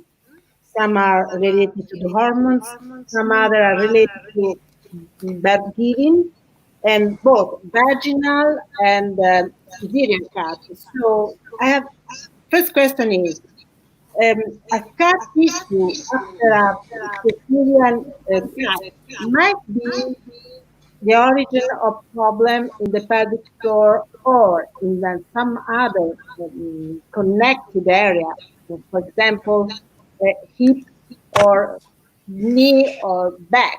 So that's my question. Sure. I think we are publishing, crossing the finger, a paper about the role of the C-section in the changing the activation of the abdominal muscle.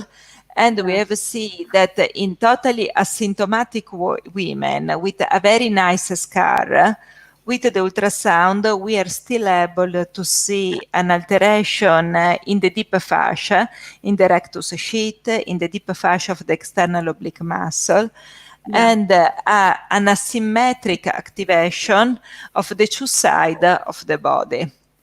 It means that also if the skin is nice, if the people don't feel pain in the deep area, we maintain the memory of the surgery, and if it's not treated in the proper way, it can create a problem in the pelvic floor, in the back, for the continuity that we have seen in that lecture. Yeah. And so, another question is, so problem in the extremities, for example. Problem in the extremities, okay. For example, knee or feet. Yeah? Yes. Are also responsible for some imbalance in the pelvic floor. Sure. So I really love the model of the bridge. Is just a model, so is to suggest an idea, is not the truth, but is for me is very useful to understand how pelvic floor, abdominal, the back, the distal part of the abdomen and the pelvic floor work all together with the inferior limb. So I had recently a young female with plantar fasciitis without any reason, and I don't understand why she has such type of pain. I asked about the menstrual period, and she said, yes, I have a lot of pain. And the only tension that she had was in the abdominal wall. Treated the abdominal wall, she immediately feel better in the feet, because that tension, that pain was just a way to compensate the abdominal wall that was too rigid for her. Yeah. And I have another question. So sport activities, especially in women, and incontinence, because as you probably know, it's really common in a young woman to have some problem of incontinence because they Okay. probably, yes, they train probably in an unbalanced way. So what do you think about it? Again, if we considered that the pelvic area is totally in continuity, we have seen with the adductor area, with the ischiocrural muscle, with the fascia of the gluteus maximus, is really important, and in the front with the rectus sheath, with the external oblique muscle, is really important to maintain a balance of that muscle. If we work in an asymmetric way, or if we create a beautiful buttock but too rigid, can create a problem because we need to be elastic. So I think that we can train the muscle, we can have good muscle, but we need to remember that every time we do an exercise with a muscle, we are also training our fascia. And the fascia answer to the mechanical load with the fibrosis, with the rigidity. Yeah. So if we don't compensate such type of training with the elongation, with the elasticity and so on, we create a more rigid and more rigid body. And that is the origin of many problems of the sportman. So, and Wow. the last one is about the nervo pudendo. So common. What do you think? What? It's totally embedded into the fascia, so it's for a long part of the root of the nerve is in the middle of the fascia. Yeah. So also the pudendum could be affected by such type of bronch tension and rigidity. It's also true that when we have a true problem in the pudendum nerve, it's not easy to treat, because it means that we have a very huge rigidity around the nerve. So it's not an easy problem. It's better to avoid to arrive at such type of problem. But it's also common, Yes, but we need also to distinguish. Sometimes is a true problem of the nerve. Mm-hmm. Sometimes are symptoms that are similar to such a type of compression, but are not specific of the nerve. If it's just the symptoms similar to a pudendum nerve compression, is much easier to treat. When it's really a nerve problem, it became more difficult. But always we need to remember that all the root of the nerve, the majority of the root of the nerve is in the middle of the fascia. Yes, of course. Yeah, so I have to play the German policeman and to come back in time, which is very difficult to do because your lecture, and this shows it very, very clearly, has so much clinical implications. And it's so rich. So we could go on for hours if we don't. And thank you for allowing us to record it so everybody can go back in the lecture. We have planned for a break now, and your brother, Antonio Stecco, he's waiting to continue in time. Here in Central Europe, where you are in Rome and Italy, and I'm in Munich here, it's 9 p.m. in the evening. For other people in the United States, it's 3 p.m. in the afternoon. We will continue in 15 minutes, so that's 9:15 here in Central Europe. So it's 3:15 at your place, so at the East Coast, and other people would need to know what that is. Make sure when you come back that you check out whether YouTube is still alive. You may have to log in back. That's what we learned at the previous session, and enter again. Also, people who are connecting with smartphones, you may have the ideal connection by the smartphone app, or you may not have it, depending on your settings. Sometimes the smartphone has a better resolution, but sometimes the regular internet browser connection is better. So thank you very much, Carla. Thank you very much. Thank you so much. And be back in a few minutes. And then we have 2 more lectures. Thank you very much. Thank you so much. Bye-bye. Thank you.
Welcome back to the Fascia Research Online Summit.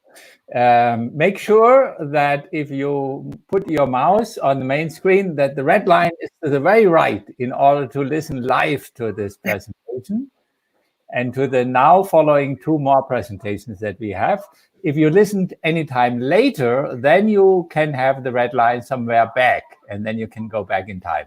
And I hand over to Anna Maria Vitali. Before, I want to remind you, if you don't hear a sound now after the break, you may need to log in again to your YouTube account. And I hand over to my co-moderator, Anna Maria Vitali, to introduce the next speaker. Ciao, Antonio. Hi, Maria. How are you? I'm very good. Thank you. Ciao, Antonio. Good? Yeah. Can you hear me? Yeah, I can hear you pretty well. I hear just a tiny echo, but just at the first time. Now it's already over. That's fine. Okay. You too now your sound is getting better. So, Antonio Stecco, everyone knows you. So you are a physiatric doctor. You will present something interesting. So we are ready, and as you like, you can start. Okay. All right. Well, so thank you for introduction. Thanks to make it happen. So Robert's Library did amazing. I have to tell you to make it happen in this situation, this international event. So really a pleasure. Yeah. So really a pleasure to be invited to present, to give my contribution.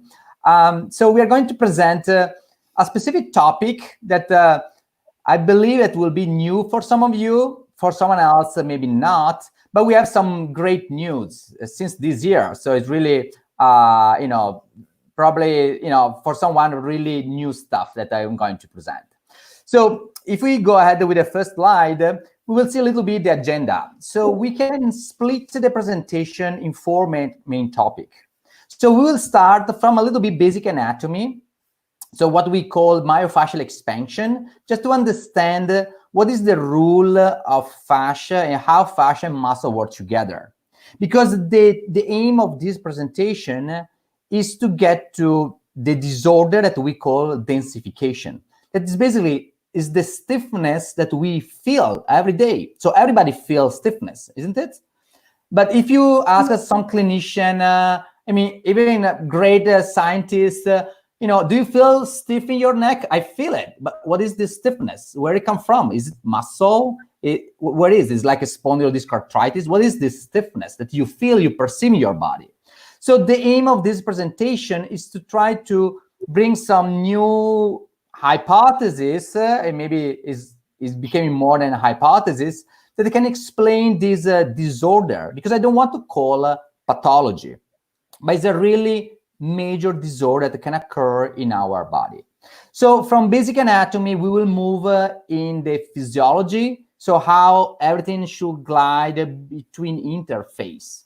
And I'm not talking about just fascia. I'm talking about nerve. I'm talking about vessels.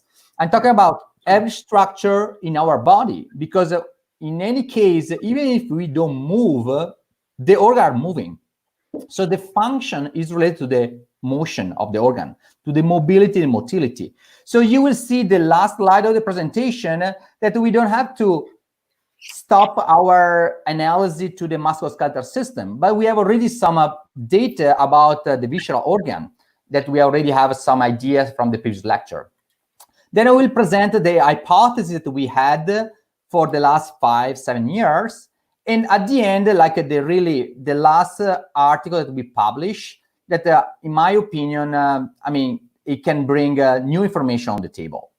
So let's start with the first presentation. So this is is well known. We have a lot of publication. We have to thank the group from Amsterdam, Peter, Eugene, and all the group. They did amazing. We have a bunch of articles that explain that all over the body, at the least 30% of muscle fiber do not reach the tendon, but they reach the connective tissue around. So why we have this kind of architecture? Are we losing power? Are we losing strength of the muscle? We are not. So all these pulling of the muscle, it go in the fascia. This is a great picture to give you an example how pulling what we call like the epimysial fascia of the pectoral major, it can generate a tension in the brachial fascia.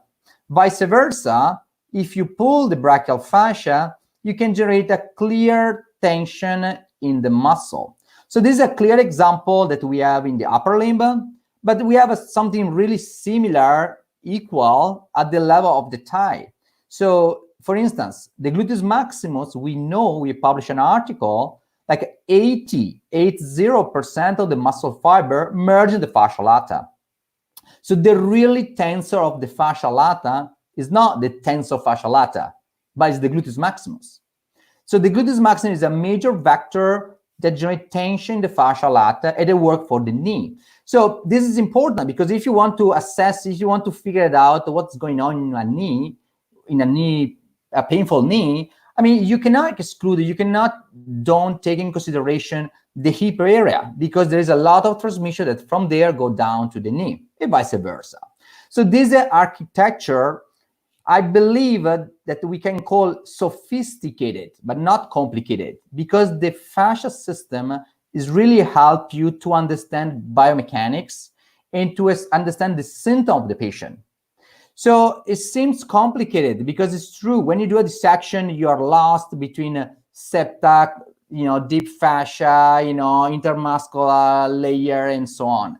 But with a clear, picture in your mind, you can perform a dissection. You can really identify discontinuity and then understand why are there. Because everything in anatomy have a meaning. We don't know most of them, but everything have a meaning. So we are just to understand, figure it out why we have this anatomy. And step by step, we will try to do that. So if we move on, you can maybe evaluate a very complicated like a joint, like shoulder.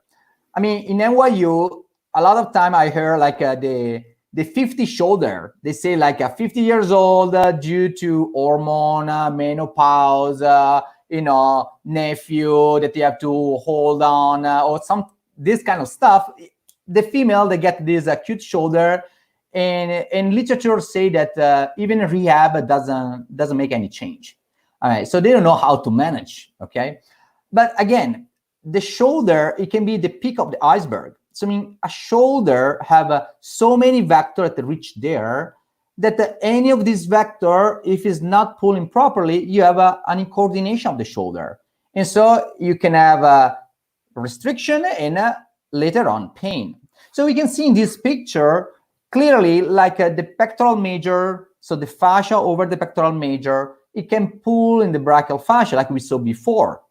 You can even see the major expansion that a lot of time are the typical, cord that you see in female after breast cancer. So this typical cord that you see, what is? It's nothing else that a scar over the breast that reach the pectoral fascia, and so much more load that is transmit in this myofascial expansion. So this myofascial expansion that you see right here, this like a cord that you see, just a manifestation of the tension due to a scar more proximally. So with this information, you know that you can approach a female that have a shoulder problem, just decrease the tension proximally, or why not distally, even if there is still the bandage over the breast. Because this cord is nothing pathological, it's not a scar tissue, it's just a manifestation of the exceed amount of tension due to adhesion at this level. But let's have a look also in the back of the shoulder. Now let's go back and try to see like the picture, the number 2. We see the back of the upper back. So we see the latissimus. Latissimus, as we know, merge in the medial region of the humerus. But you can see a major myofascial expansion that pull in the medial region of the posterior region of the brachial fascia. So what do you mean? That when you activate a specific portion of the latissimus, you are able to do a pure extension of the arm without doing internal rotation. This obviously will save a lot of stress to the shoulder because you can do more specific, precise motion without co-activate the antagonist muscle that will maybe lock the internal rotation. Then we see in picture number 3, like the deltoid that will pull in the lateral portion of the fascia, or pectoral major together with the latissimus that will pull in the medial region of the fascia. So here we can clearly see how fascia and muscle work together, and how fascia, for instance, this complicated, sophisticated joint like the shoulder, they play a key role for mechanics. So we cannot forget about that. So without knowing the fascia anatomy, we are really losing more than 30% of biomechanics. So we are far away to understand pathology. So moving on, in the next slide, you can see these mechanics, this anatomy, not just in one joint, but also around our limbs, because we know that pectoral major merge in the brachial fascia. Everybody is aware about the famous biceps aponeurosis or lacertus fibrosus. So if you put like 2 fingers at the level of the elbow and you contract the muscle, you feel a cord that pull up.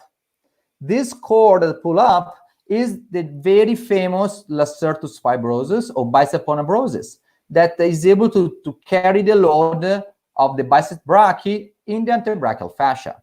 It then from there, below here, below the end of the biceps aponeurosis, we have muscle fiber of the flexor orbialis carpi that originated from the inner surface of the fascia, and then spread the tension up to the tenar eminence, because it's wrote in anatomy that the tendon of the flexor orbialis carpi merge in the fascia of the tenar eminence.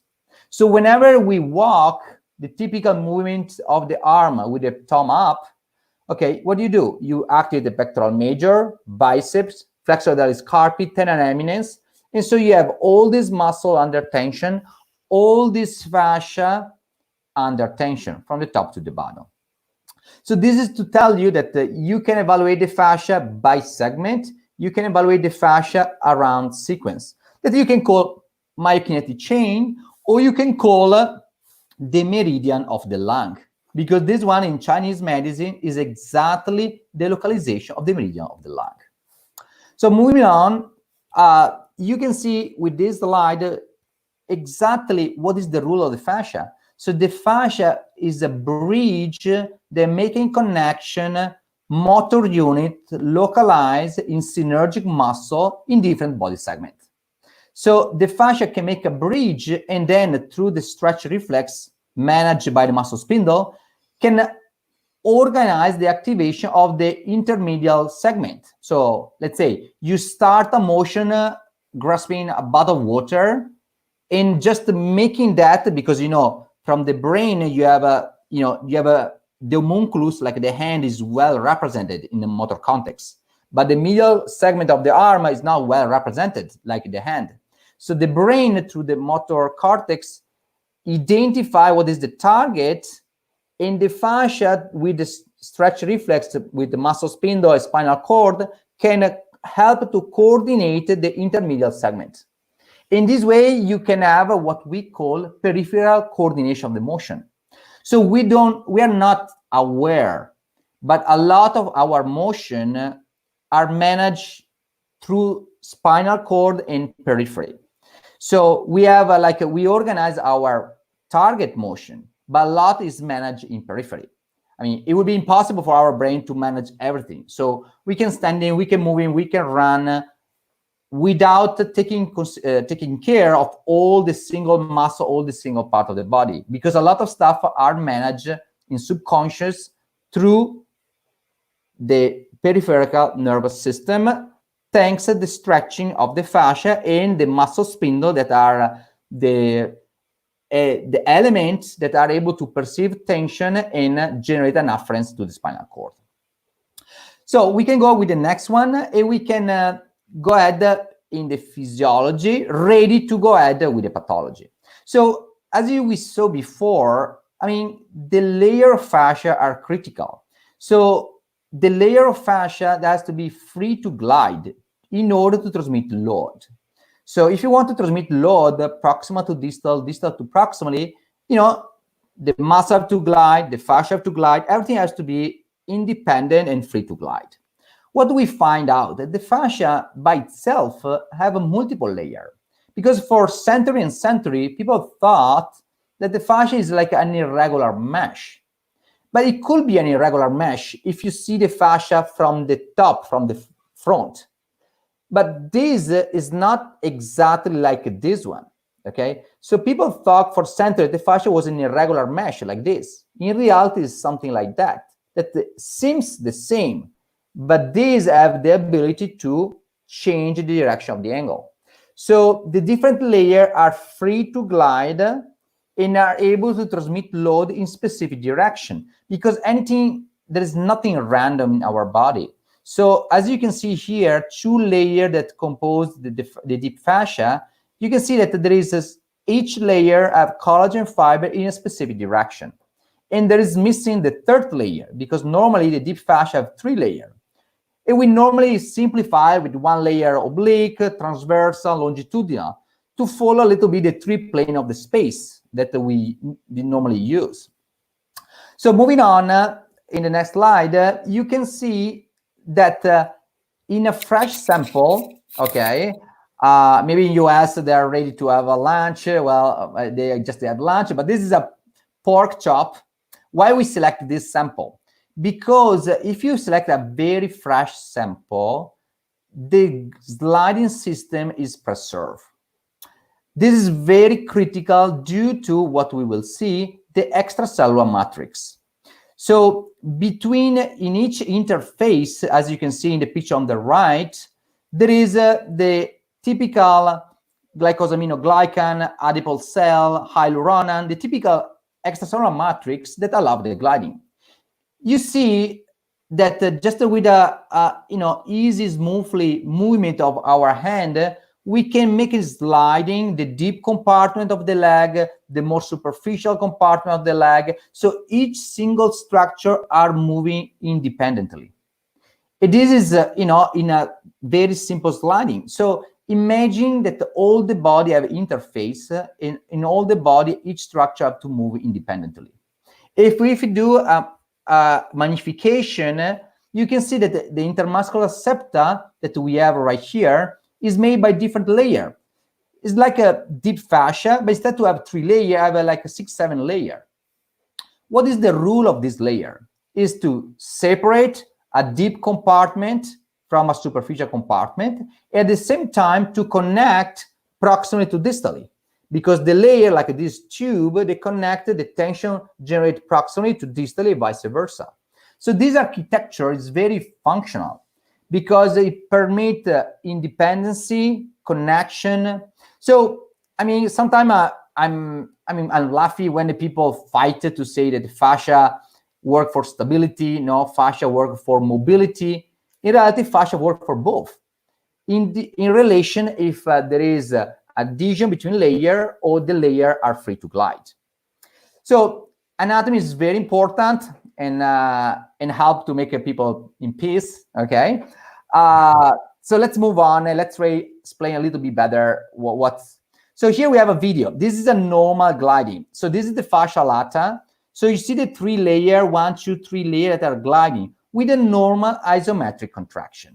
So we simply ask the patient supine in the treatment table, try to push the knee against the table. So the leg is not moving, the muscles are contracting.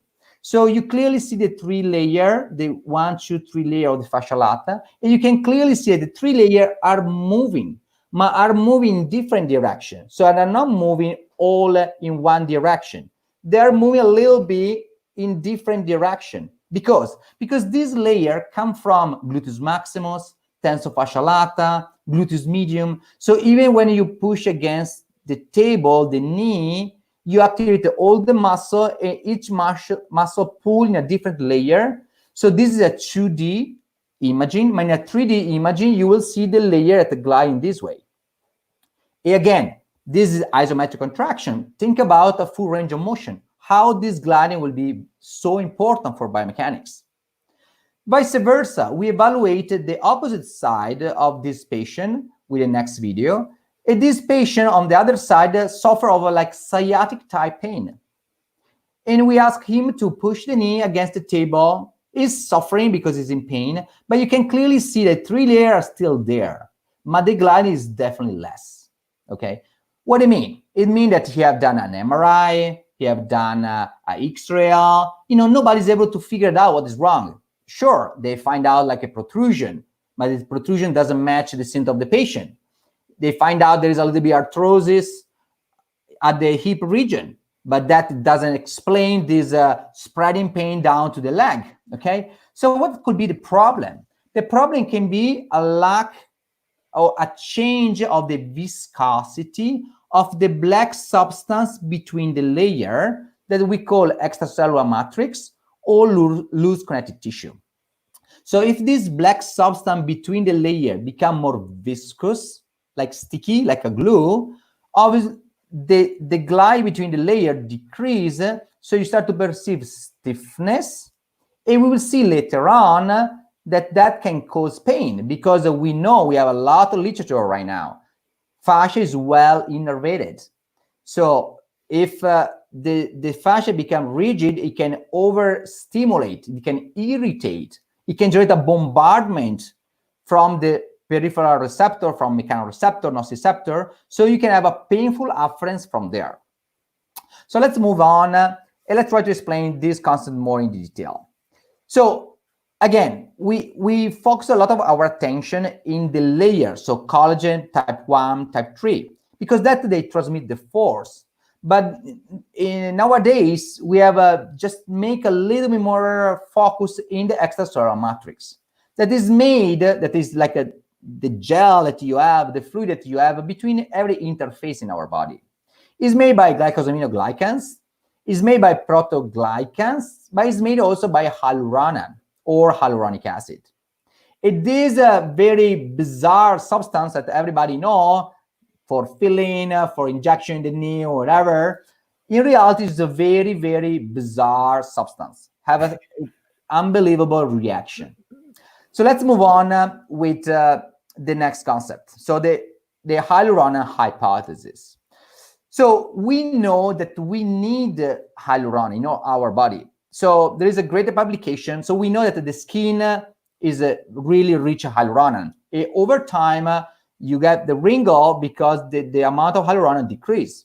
Your eyes is full of hyaluronan, but you have a lot of hyaluronan also in the deep fascia. So if you check the picture on the right, you see muscle that is at that gray color, and the fascia that have a blue color, because that blue is in direct relation with the amount of hyaluronan. So who is producing the hyaluronan in the fascia? Well, our group in Padova have found out that we have a specific cell, the fasciocytes, that produce hyaluronan.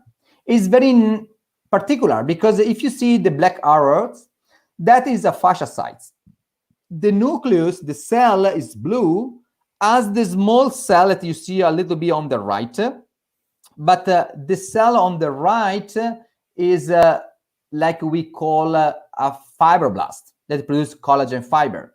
The one that is underlined by the black arrows is fasciocytes that produce hyaluronan.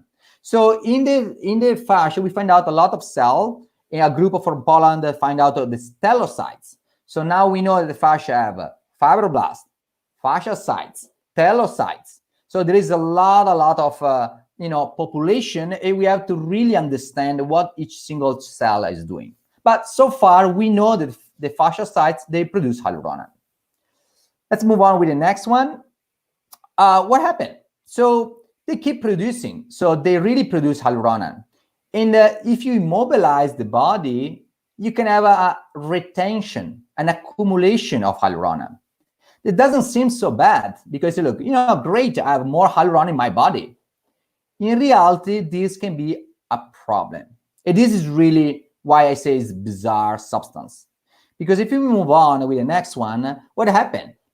That if you increase the concentration of hyaluronan, instead to have the blue line that is like a linear increase of the viscosity, we have the experiment like the green one. So we have really exponential increase of the viscosity. So this is a very, very particular reaction that was described by Mary Coleman, that we worked together in NYU, but a lot of other technicians discovered that. So in some situation, I'm talking about spread surface, narrow surface, the hyaluronan can self-aggregate. It can dramatically increase the viscosity of all the extracellular matrix. So moving on with the next one, you can see that the hyaluronan, just clicking one more, click again. So with a high concentration can generate an aggregation. So it aggregate, it creates what we call macromolecular crowding. So like the huge, big, crowded carbohydrate that will generate next the lubrification. And if we click again, it will generate also a decrease of the tissue gliding. So this is exactly what we hypothesize is going to happen in our body.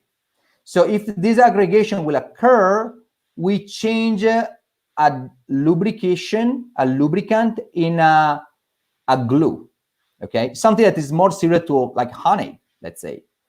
So moving on again, in the next one, we have to understand right now a little bit better pain. Why pain fit with all this process? Because so far, I believe we can already understand quite well why we feel stiff, why this reaction can generate stiffness, okay? That you can call muscle stiffness, you can call it as you want, but it's stiffness due to a alteration of the intracellular, intra-space, lubrification. If I want to give you like an example, if you have ever tried to do a dissection in a formaldehyde cadaver, you feel like the body is like a piece of wood, okay? You cannot move, It's like a full arthritis all over the body, okay? Then you try to do like a T-nail method dissection that you will find like in Austria, in Glasgow, in Australia. A dead body, even after 2 years, are hypermobile. This is how it's possible. In formaldehyde, they become a piece of wood, and with T-nail method, they become hypermobile. The same body after 2 years. What happened is that the formaldehyde dry up all the interface, so all the extracellular matrix.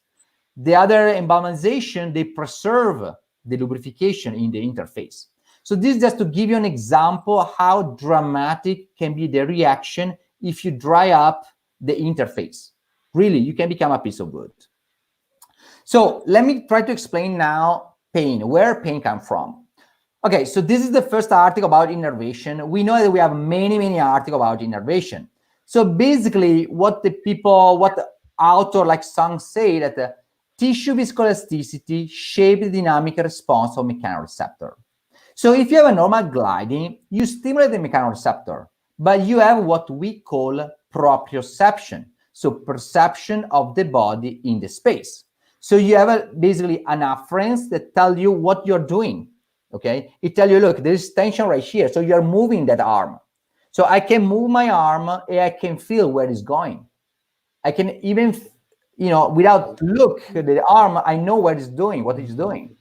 So you need an afference. And the fascia is in the best location because as far you are from the bone, are better is the momentum. So are more specific is the pulling that you perceive in the surface. So the skin could be even better, but the skin doesn't move with the bone. Antonio, scusami, c'era un problema di Wi-Fi probabilmente. Puoi ripetere l'ultima frase, l'ultimo concetto in inglese?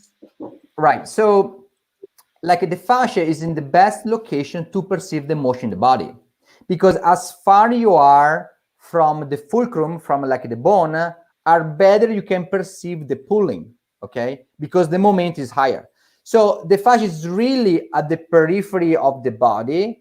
So whenever you do a micro movement, you can stretch a specific portion of the fascia. You can activate a specific amount of mechanoreceptor. So it's really the best structure because I have a relative fixed dimension. It can be under tension, is well innervated. Something that the muscle cannot do because the muscle changed too much the dimension. So it's not a good element to give you specific data about motion because it changes too much. But what is the problem? That if you have a lack of gliding, they tell you that the receptor will send an incorrect message. It can be pain, it can be allodynia, dysesthesia, hyperalgesia, we don't know what, but you are sure that from there, a message will be incorrect. And you can call peripheral sensitization, you can call nociception, you can call myofascial pain. So moving on, in the next one, let's go with the last research because time is going fast. So the dilemma was really, can we get some data, some imaging about nociception pain? So pain that we know origin from the periphery, but we don't know from where and why. Okay, so they try a lot. So, you know, since ever, they try with the radiological, surgical, pathological. So they try in any way to show some peripheral nociception. So, but so far, no one have a major success. So what we try to do, next one. So we try to find out a specific location, a simple case like a pain in the elbow that anatomically is very easy to study. You know, sometimes it's a challenge like epicondylitis, like tennis elbow, golf elbow. So it's a very typical situation that is still a chimera because a lot of people, a lot of clinicians are still in trouble to understand the origin of this problem. So moving next one. So with a normal MRI, you can see the fascia. So this is a healthy arm, and you see the fascia that is around like 0.6 millimeter. This is the antebrachial fascia. So this is the red, the ulna is right there. So let's say that 0.6 could be a normal value. It is true. That is what we found as well. But if we see a patient with epicondylitis, with next one, we can see, so going with the next one, we can see that the fascia is become thicker. It can get close to 1 millimeter, 0.96, so it can be close to 1 millimeter. And you see also the intermuscular septa that go deep, it gets thicker. So for many, many years, people thought that this is like an inflammation. But then you do like a color Doppler, and you don't see any increase of the vascularization, typical of inflammation. So someone say that there's like a, you know, fibrosis, okay? But we have to remember that the MRI can have some artifact. What do you mean?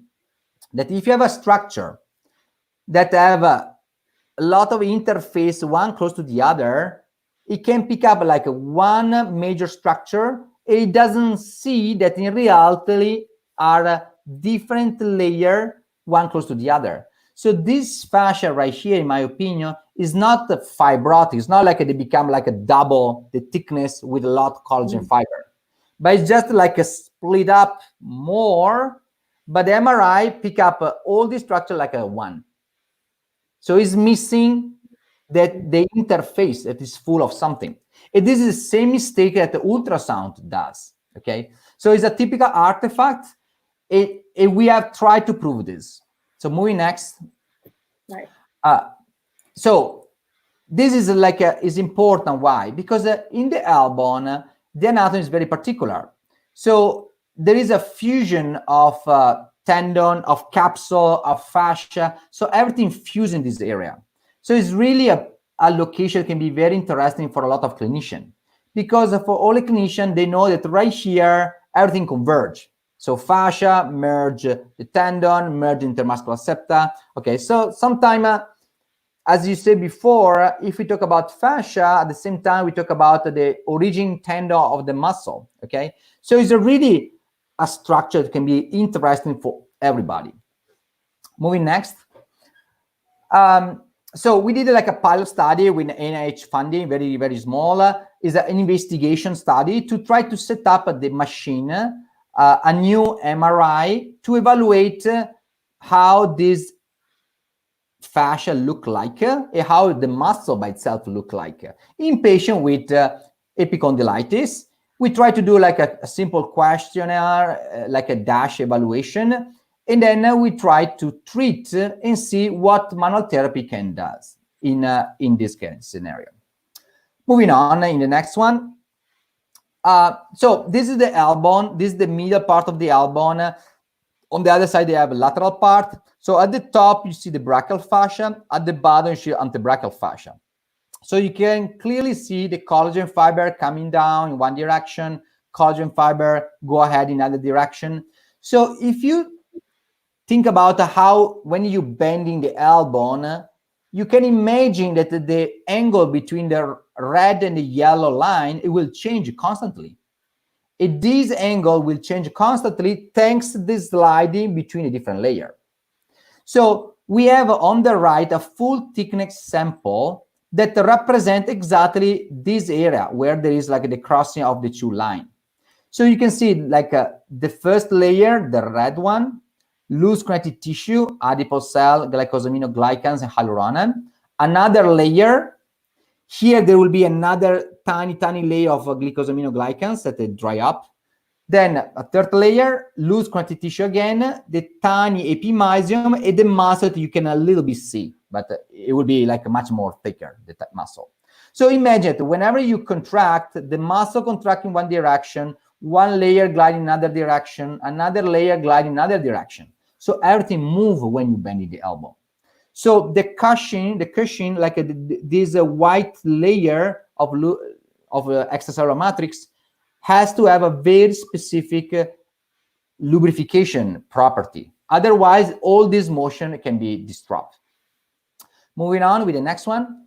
So here we know, here we focus now the attention in the hyaluronan. So hyaluronan is really the key component of the extracellular matrix. Is able to bound up to 100 times its weight. It bound water, so each change of hyaluronan bind 100 times water. So it's really like a sponge that hold on water. But unfortunately, as we saw before, it can even also self-aggregate. So it can attach each other. In this case, the viscosity will dramatically increase. Let's move on with the next one.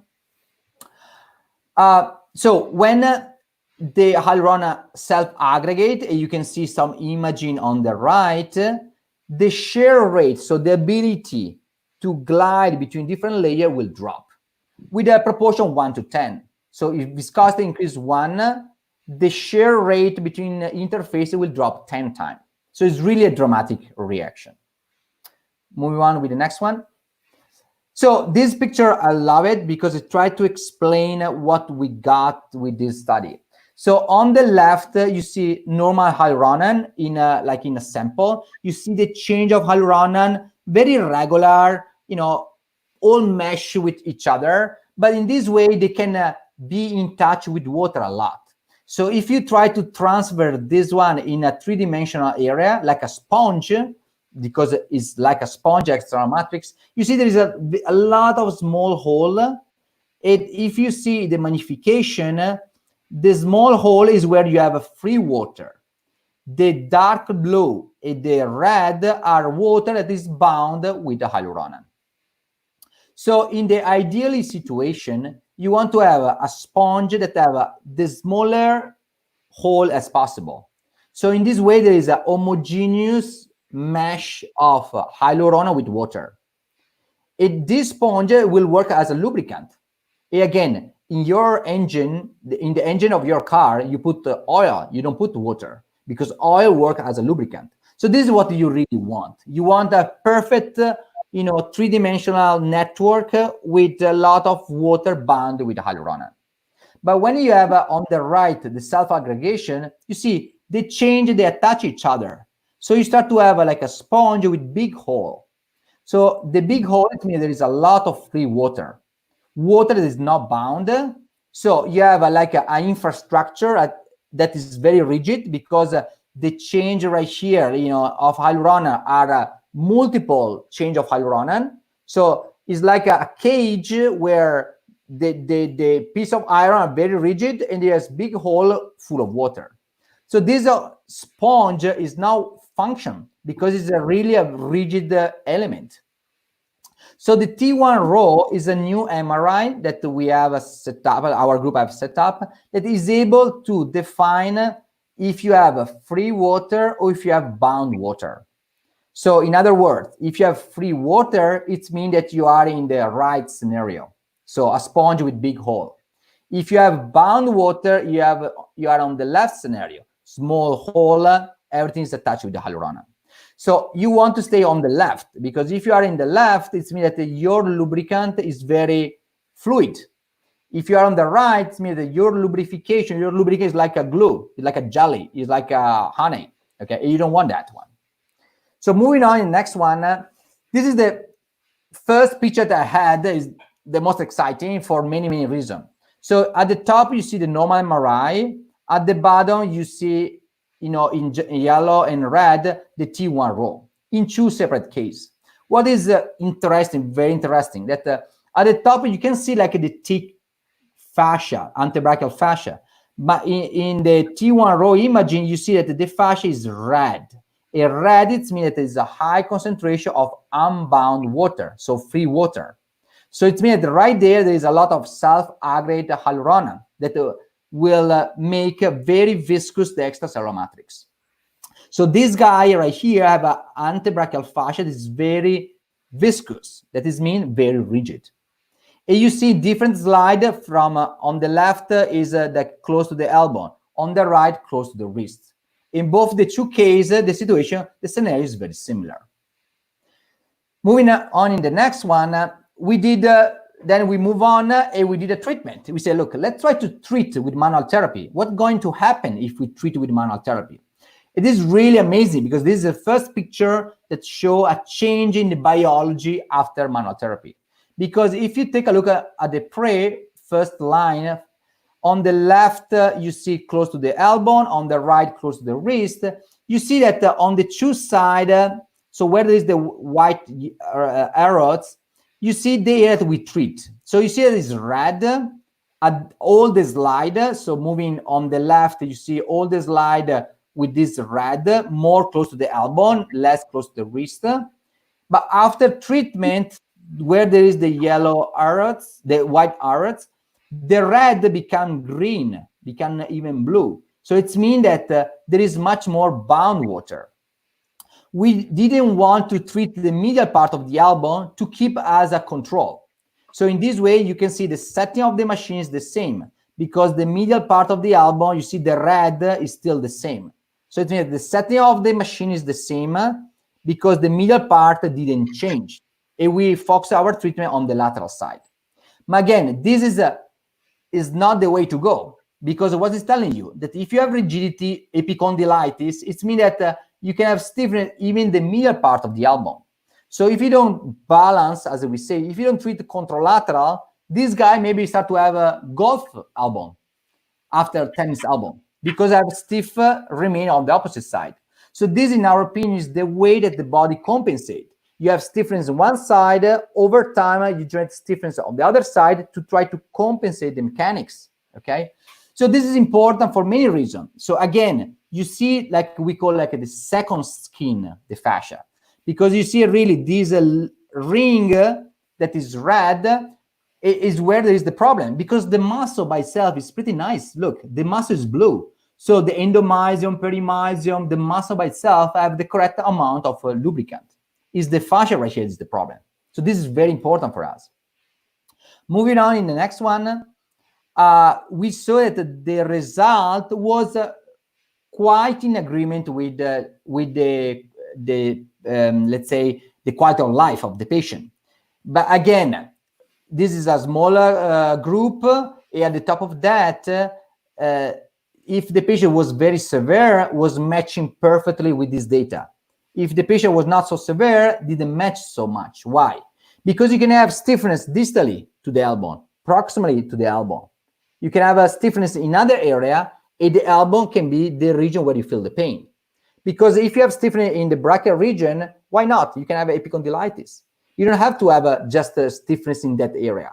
So with minor symptom, the area where we evaluated with MRI didn't catch the alteration. Why is that? Because obviously the elbow is the region where all the vector reach. So you have to really take care proximally, distally, opposite to restore the biomechanics, to restore the balance.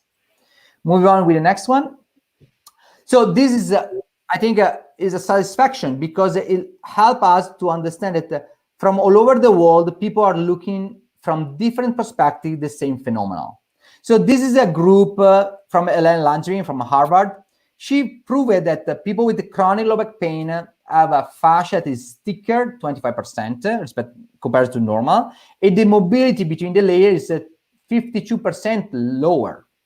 So on the right, we have another group, Siddhartha from NIH. They say that the trigger point is a stiff area with a hypoechogenic nodule. Hypoechogenic means more fluid.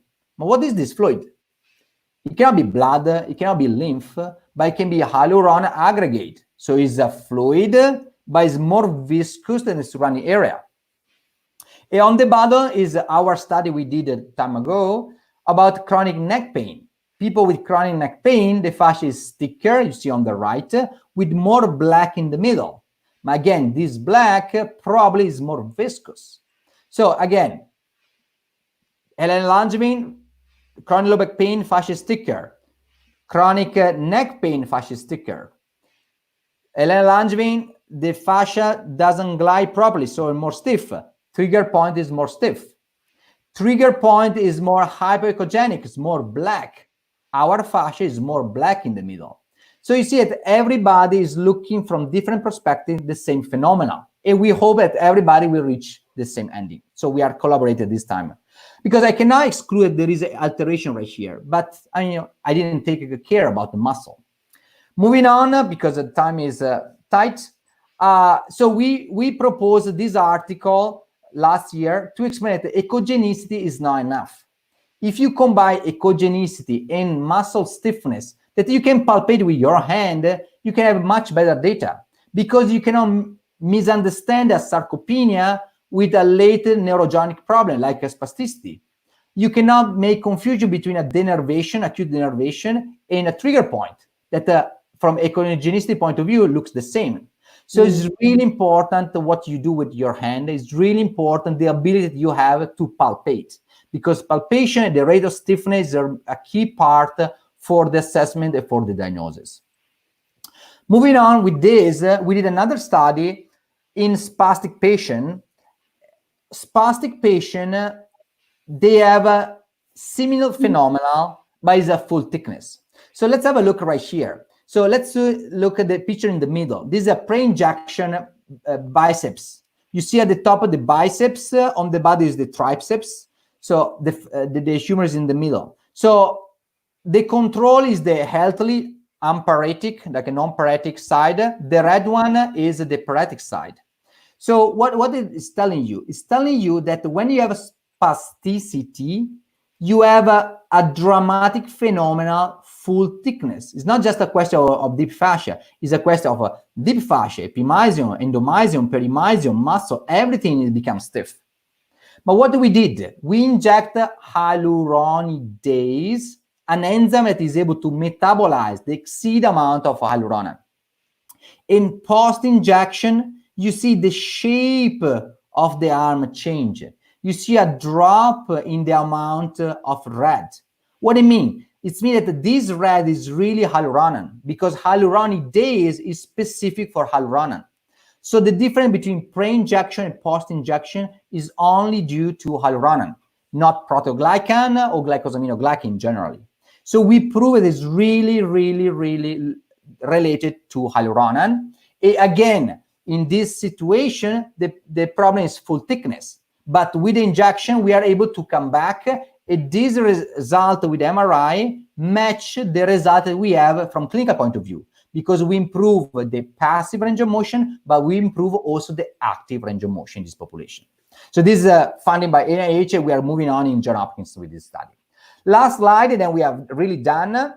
Again, it seems to go back in the history, but this study, 2011, 2015, it tells you that is nothing new. So what we had just show up that for me was brand new, in reality is not. is something that was well described in other parts of the body.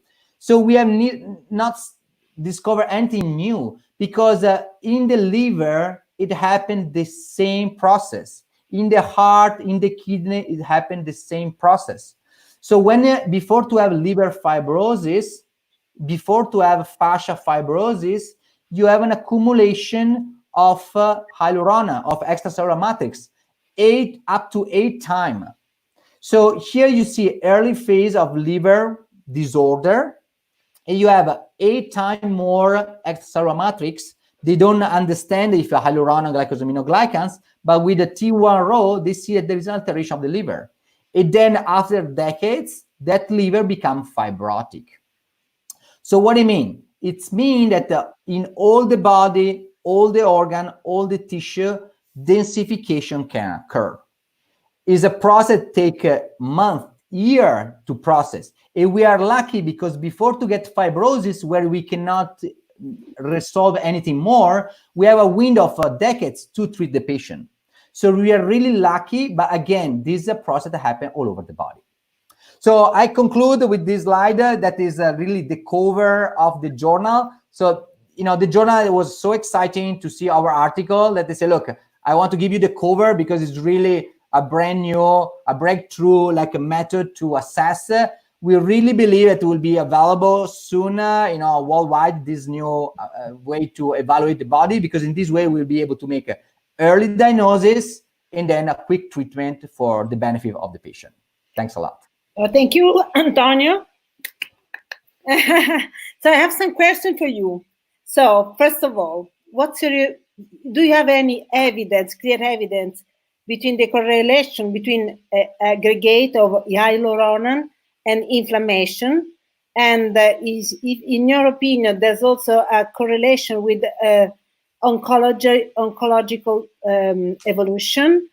And the last one is there any correlation between hyaluronate and fibromyalgia? Okay, so so what I want to just say that the inflammation, in our opinion, but worldwide, there is less inflammation in musculoskeletal problem than what look like. So simply, in simple words, if the patient tell you, look, as I walk, I wake up, I feel pain in my heel, in my knee. As I walk, I get better. That cannot be inflammation. If the patient tell you, look, my neck hurts, but if I have a hot shower, if I put a hot package, I feel better. That cannot be an inflammation. Okay, this is a nociception, so pain due to a irritation of the nociception for a stiff tissue. So there is a correlation between densification and inflammation, I have to tell you, because the fragment of hyaluronate are very high pro-inflammatory effect. Yeah. I have to tell you even more, the smallest one, they are anti-inflammatory, anti-cancer. So people are now studying the small fragments, so like a hyaluronate is like 6 million. 250,000 start to be pro-inflammatory, and less than 10 is anti-cancer, anti-inflammatory. Yeah. So it's a really bizarre molecule because of this extremely particular reaction. So it's still a work in progress, but it's very promising. Again, there's a lot of research about the small fragment, the really tiny fragment that they have proved that they have an anti-cancer, anti-inflammatory effect. For fibromyalgia, just to conclude, I believe that it's still a process, but that can involve densification, but of the superficial fascia, because you have a tenderness, so like a tender point, so a light touch generates pain. It doesn't spread. This is typical characteristic of the superficial fascia, that you have to do a light touch because it's very superficial, but it's not as stiff as deep fascia, so it's not able to radiate. So superficial fascia could be the target. In a different approach, you can treat this patient. Okay, thank you so much. There will be a million more questions. And everybody who wants to listen to the lecture again, you can easily do so. But we have 3 minutes left to stretch and move because we have the final talk by Fabiana Silva. See you back then. And thank you so much for this brilliant lecture.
Welcome back to the last lecture today. And it is my pleasure to introduce Fabiana Silva. She is a professor for sports physical therapy at the university in Brazil. And that's what I'm very touched, that this COVID period that felt to me like we are more isolated, now I'm wondering whether it connects more people. And you practice that very well, Fabiana, when you organized this great online day a couple of weeks ago and showed us how modern technology and also the networking can be used to connect people, particularly from the fascial network. So this is a very international day. We started today this session with Frank Willard from the East Coast. Then we had two brilliant people from Italy, and now we go all the way to Brazil. Welcome, Fabiana Silva, and I'm also looking very much forward to your lecture because it comes back to our practical work as manual therapists. I noticed in the chat box that there are many rofers, osteopaths, a lot of manual therapists, not only movement people like you are, Anna Maria Vitali. And so your talk is looking at what are different manual therapy approaches doing and how are they affecting the fascial system? Oh, thank you so much, Professor Schleip, for this opportunity. And thank you, Ana Maria, for staying together with us. And let's see the next slide. And how Professor Schleip says, I'm from Brazil. And I live in a city called Porto Alegre. that it's near to Argentina and Uruguay, and so we understand a little bit of Spanish. And in Porto Alegre, we have more than 1.5 million people.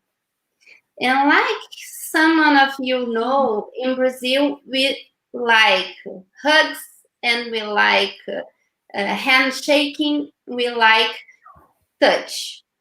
And this is normal for us, is part of our culture. But when we talk about touch and culture, we need to see that we have a lot of difference around the world in the personal and interpersonal way to see how you can touch and the way how you can feel the touch. And we have difference too about the context in when the touch is organized or when we are working with touch. And it's more common for the persons be touched when they are child, and not so common when we are in the old age. And this is one really big difference. And when we talk about touch and healthy and our practice, when we touch someone else, we can express humanization in the healthcare. And this can be really good for the patient. And in some way, the hands-on highlights technical competence by the practitioner and can be one way to show more competence. How can you see in the next slide, please? The touch have a very close relation with health, and now we have the kangaroo care in neonatal care when we have the skin-to-skin touch, and we know that this intervention improve a better functioning of the organism of the baby, improve healthy and one good development when you have touch skin to skin. And we can see in the next slide too that when we are working in our space, in our clinical or in our office, when the patient have the expectation of being touched, the brain become more prepared to be touched. And so we have one relationship between the context, our practice, and the expectation of the patient. And this can be helpful in some kind of problems like chronic pain or acute pain. And so this is more related with the context that we are working. Let's see the next. And we have a strong relationship with manual therapy, with our practice, with touch. And we can touch our patients in different ways, with different approaches for the assessment and for the treatment as well. And so we have a lot of ways to touch the patient and have and give him the help that he needs. So let's see. So I will talk about the 3 types of touch, and we have the more instinctive touch, that is the analgesic touch. And this type of touch is related with the pain modulation. And so when instinctive is instinctive because when we get hurt, we brush or we hold the place that was hurted. We have other type of touch that we call it somatoperceptual touch. That's more related with biomechanics, with movement, and with proprioception. And in this kind of touch, we increases our body awareness. And so it's a type of touch that can be useful in our practice. And the last type of touch is the limbic touch or affective touch. That is a more light touch. It's a type of touch that in the osteopathic practice, it's used a lot. And so it's more light touch. And so we have these three types of touch, and you can think which one we would choose when we have a specific situation with our patients. So let's see the other one. The next. Okay.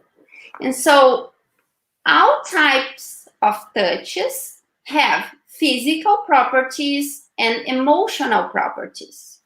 When we talk about physical properties, we are talking about location of the stimulus, the contact area, intensity, and frequency of this stimulus. And in the emotional properties, we have the kindness, reception, the firmness of the touch. And so all types of touch have these two properties. And the effects depends the way that we use the touch and the specific presentation of the patient. And so when we touch, we can have an analgesic modulation using the E and C pathways that is more related with the analgesic touch. We can have affective responses like activators the opioids, oxytocin, and other pathways, more systemic, right? And we have the activation of a stressful response. And this can be helpful when we have patients with chronic pain or central sensitization. That is not just because the peripheral stimulus, but have a brain relationship in this kind of symptoms. And in patients that are in acute phase or higher irritability of your tissues. And we have the somatoperceptual that I like to call the biomechanic touch. And this type of touch can help us in the reorganization of our body-mental representation, can help us to discriminate between safe and threatening stimulus, and can enhance our sense of ownership of our body. It's like Professor Willard says earlier in this session. Let's go to the next, please. And when we use hands-on and we use different types of touch, we can help the patient to recognize places that are hiding from us, like the thoracic spine, the middle of the spine. We can reach there sometimes, yeah. And so when we do the assessment and the treatment, when we touch there, we can help the patient to recognize that area. And so this can be helpful. Let's go, the other. And with hands-on, we can offer to the patient to discriminate between safe and threatening stimuli. stimuli, like patients that have kinesiophobia. Yes, the fear of movement, the fear of being touched, the patients that have allodynia, and so these situations can be helpful. Use hands-on, and we can reduce anxiety, avoidance, and defensive responses. We can have more systemic way to work with the patient. Well, when we touch, we have two pathways that we can use.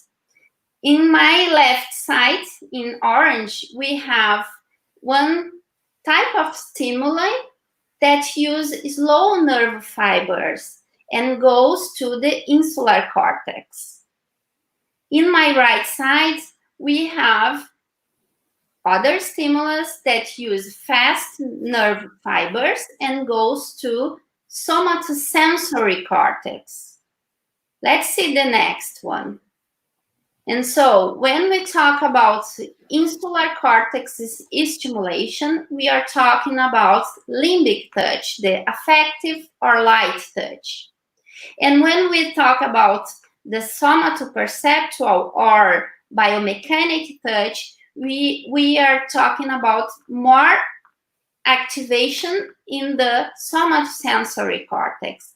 And so we can mix this information, or we can choose what kind of stimuli we will bring to the patient, right? Let's see the next. And when we talk about the light touch, we are talking about the relation with the C fibers, that are fibers that use slow pathways, and this kind of stimulus or afferent stimulus are related with an innate and unlearned process in our body. On the other hand, when we use the biomechanical touch, we use the A-beta afferents, and this kind of information is more related with previous tactile experiences and is more analytical process. And so we will work in different ways if we touch the patient in different ways. Let's see the next. And what is the relationship of fascial system with hands-on? Well, it's huge relationship, because the fascial system gives for our body the chance to operate in an integrate manner, and this is really, really important. Let's see the next. And to work like this with integrate manner, we use sensory system, or one part of our sensory system that is called interoception. And the type of information of interoception give us information not just about the internal organs, like Professor Willard says earlier, but information about the tissues and all cells in the body. So let's see the other one. And this is really helpful for us, because our sensory system have a lot of pieces. Like we have olfaction, information, audition, vision, gustation, and interoception that works together with proprioception and somatosensation. And so fascia is together with a lot of sensory and is in the sensory system and help us to integrate our body. And we can call for this fascia like our sixth sense. Let's see the other one. And it's another way to think about our sensory system. And now we will talk about every type of touch that I showed you before. And analgesic touch is described first in 1965 by Melzack and Wall. And this theory involved the gaze theory control. And this theory is, we have recent research that prove that this theory is correct and works like this. And in the analgesic touch, we have the involvement of C fibers and A fibers. And we have a ascending and descending inhibitory pathway. And when we use the other type of touch, if we are putting hands-on in your patient, we can use this pathway to work with the patient, right? Let's see the other one. So now we have a look in the somatoperceptual touch. That is the biomechanic touch. And this kind of touch is involved and related with shear, compression, pressure, and this involves something that we call a mechanotransduction that changes mechanical stimulus in a physiological response at our body, at our extracellular matrix and our cells. And here the sponge effect that was talked earlier seems to be really close with this kind of touch. We can use this kind of touch to change with the pressure, to change the extracellular matrix environment. So let's see the other one. And so this kind of touch, the more biomechanical touch, can be more punctual, like you can see in the picture, can be more deep, can be more specific, and we can use this kind of touch together with the movement of the patient. Okay, and so this kind of touch is more related with fascia profunda and more related with movement and proprioception. And we know that we can diminish the thickness of the loose connective tissue between the layers of the fascia profunda using this kind of biomechanical touch, like Professor Antonio Stecco showed to us before. And here is another way to use this kind of touch. This study is for the hip joint in patients that have acetabular labral tears. And as you can see, it's a punctual, it's a firm touch. And here they are using together with the movement of the patient. That can be a concentric or eccentric or both types of movement. And this gives more proprioceptive information for the patient. Let's see the other one. And here we have a study that was published in 2018, and they compared two types of touch. In my right side, we have the type of touch that they call it compressive myofascial release. And in the other side we have the Graston technique that it seems more superficial touch. And the other one, the compressive seems to be more deep touch and firm touch. And in this study, they want to know if doing this, both of these different types of techniques, they can improve the range of motion of the ankle, the dorsiflexion of ankle. And they used a functional test that was the knee on the wall test. That is more functional. It's a closed connected chain test. And at the results, they have better results using the compressive myofascial release touch that is in the right side. And maybe this result is because this kind of touch can be more proprioceptive, and they use a more proprioceptive test to see the results. So let's see the other one. And one thing that we can work together with our hands on is the movement of the patient.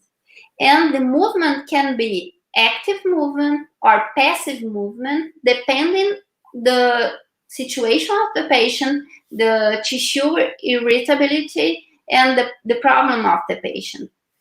As you can see at the figure here, in my left side, you have the brain with a functional MRI imaging, the brain activity with active movement, and the brain activity with passive movement or passive motion. So you can use both depending the problem or the situation of your patient. Both can be useful.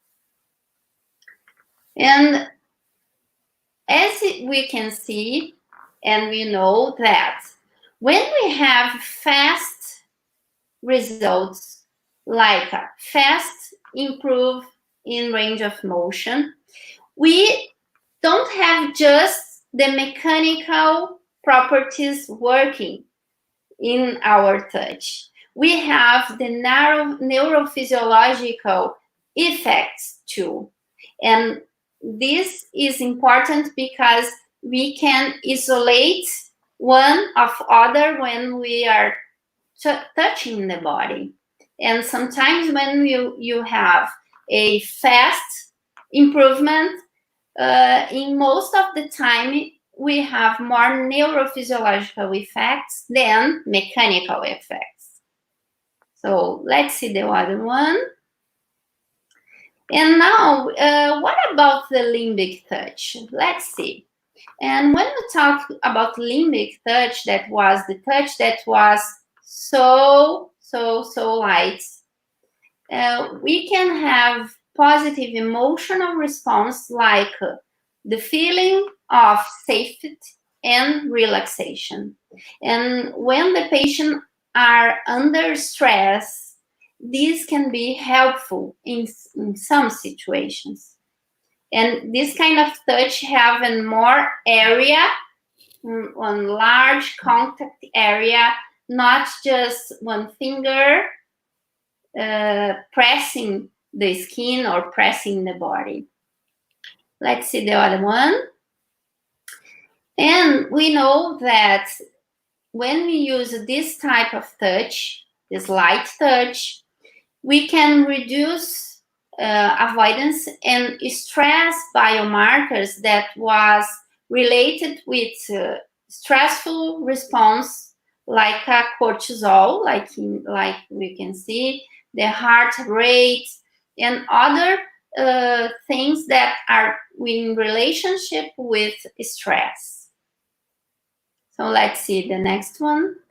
And we have neuroendocrine signals like activation of endogenous opioids, oxytocin, and dopaminergic pathways. And this can be helpful for us when we work with patients with fibromyalgia, when we work with patients with chronic pain, because or central sensitization, because these patients are under chronic stress. because the patient, the pain and the situation that was going on. So when we talk about the limbic touch, we have the C fibers involved. And the C fibers are tiny fibers, and this type of fibers like touch static, or they like very, very slow touch, very slow. They like a gentle brushing, but really, really gentle. And this kind of fibers like more light touch, not firm touch. And this limbic touch have a relation with the C fibers and have a relation with our limbic system and our brain too. Let's see the other one. Because if you remember, this type of touch goes to the insular cortex. And the insular cortex and insula is like the island in our brain. The insula gives us the bridge to the emotional and sensory components. And this is really important in our practice. Let's see the next. And so we need to understand that when we touch our patient, we have some influence that we call it bottom up, that comes from the periphery and have the fascial system involved and all the sensory system involved. But we have the top-down influences that have the central nervous system involved and is more related with emotions, expectations, and actions, and all of these things together bring to us our bodily self, our multisensory integration that help us to live. And so we can separate one from another. Let's see the other one. And one thing that it's very interesting for me is that when we touch someone else, the way or our presence when we are doing this can influence in the brain activity of our patient. And I think this is amazing because in this study they put the 40 healthy subjects inside the MRI scan, and so this person was not seeing, he was blinded for the situation, and the practitioner or the person that was applying the touch was doing the limbic touch like this. And this person have two tasks to do. The first task is to listen an auditory stimuli. When this occurs and the person was touching the subject, changed the activity in the brain of the subject. And so when the operator changed his attention, the brain connective of the subject changed. And the other task is that they are doing this and they need to press a button, like a ring bell or something like this. And they change their attention from the touch to do the task. And this changed the connective in the brain of the subjects. And so this is important, and I think that is important because we need to be present and we need to be with attention when we touch someone else, when we touch our patients. So let's see the other one. And maybe you are asking yourself, well, what's the better type of touch to use? What is better?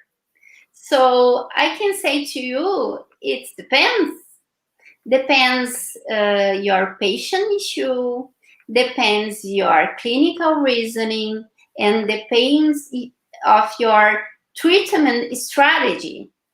Because as you can see here in this figure, we have with like a pain at the shoulder, we have the receptors of fascia, we have receptors of myofascia, we have nerves, we have the pathways, proprioceptive, nociceptive, we have the brain, and we have a mix of information. But we need to think about our patient situation. What's going on with that person? And so we can choose which kind of touch we will use, or which kind of touch we will start, and after an improvement we can change. And so we can mix our type of touch according the presentation of our patient. And for this is important to do the assessment and have a treatment strategy for the intervention. So let's see the other one. But one thing that you can remember is that independent of the type of touch that you choose, if you work on the soft tissues of your patient, you are intervening in the fascia. It's really important to remember. And let's see the other one. So for take home or stay home message, we can think that you can use hands-on, and sometimes we can use hands-on in a multi-dimensional approach. We can use with movement, with exercise, we can use with mirror therapy, we can use with other things like a multimodal approach. And this is really important in chronic pain, especially. And choose the type of touch according to your clinical reasoning. It's important to do the assessment and think about the situation of your patient. And be present and be attentive to your client. Stay there when you work with your patient or your client. So, and I hope to stay together with my fascial friends really close as soon as possible, because fascia have the how can I say, the capacity to bring persons together, and this is amazing for us. So let's see the last one. So thank you, obrigada, dankeschön. Thank you so much, Fabiana. That was a perfect closure today to remind us about the connectedness and the quality of human touch. Yeah. Oh, thank you. So this is very, very touching, and I've never seen such a good bringing the research together about so many different aspects of the different qualities of touch. I have several questions that came in. One was, what is about still hands that are not moving? Did you include them, and how are they different from moving hands in relationship to your three? So if somebody just places a hand for 10 seconds, how does that relate? That was with a problem at the sound. I will put my... If you place a hand and you leave it at the same place for several seconds, Mm-hmm. What type of touch would that be?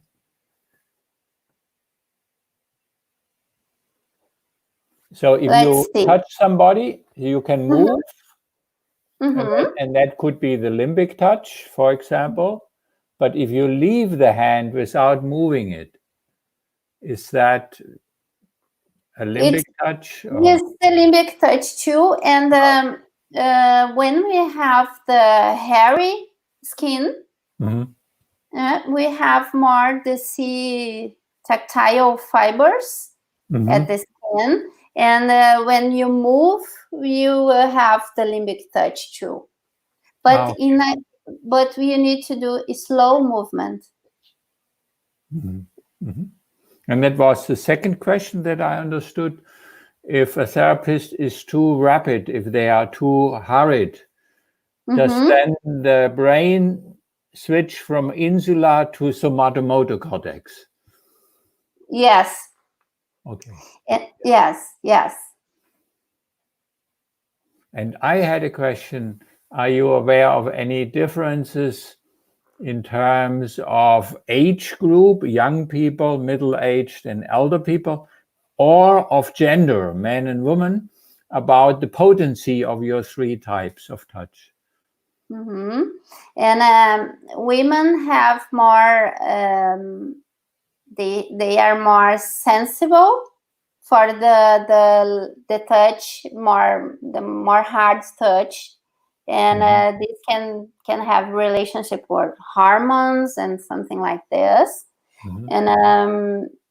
And in old age persons with improvement of age, the person doesn't touch the body. They don't like to take a shower sometimes, to touch the body, to see the body, because the things are going difficult. And so I think that this can change the capacity to feel the touch, and to realize that the touch and to feel the touch. But if you touch it, they can go again, with the sensory system more really working better. Very appropriate, very time-appropriate question coming in. Can we give limbic touch to ourselves if we don't have somebody? Yes. All right. Any advice, or what's different? For me, I work like a clinician. I have patients, and when I touch, I take the care to not do a painful touch. Never. Sometimes when I need to touch more deeper, I ask the patient, it's painful for you? If it's not painful, it's between the pain and pleasure. Okay, no problem. But if it's painful, it's not good for me, because we have the other systems working at our body, like sympathetic nervous systems, and we have TGF-beta1, and we have myofibroblasts, and we have a lot of events that can happen when we do a stressful touch. And so I think that we need to see how the patient feels the touch. Some patients are more like Vikings, right? They like it. They are strong. They like it. And some patients and women sometimes are more like this. They are more, no, they don't like strong things. And so I think that we can think about this and choose the way that is better for our patient. Now we have the biopsychosocial model, biopsychosocial model, and this needs to be the patient in the center of the care. And so we need to know what is better for our patient, asking him to. I'm wondering, with the social distancing, some of us, we got creative. I know, Anna Maria, you got creative to do some of your movement lessons online, and you learned, and you apparently do that very well.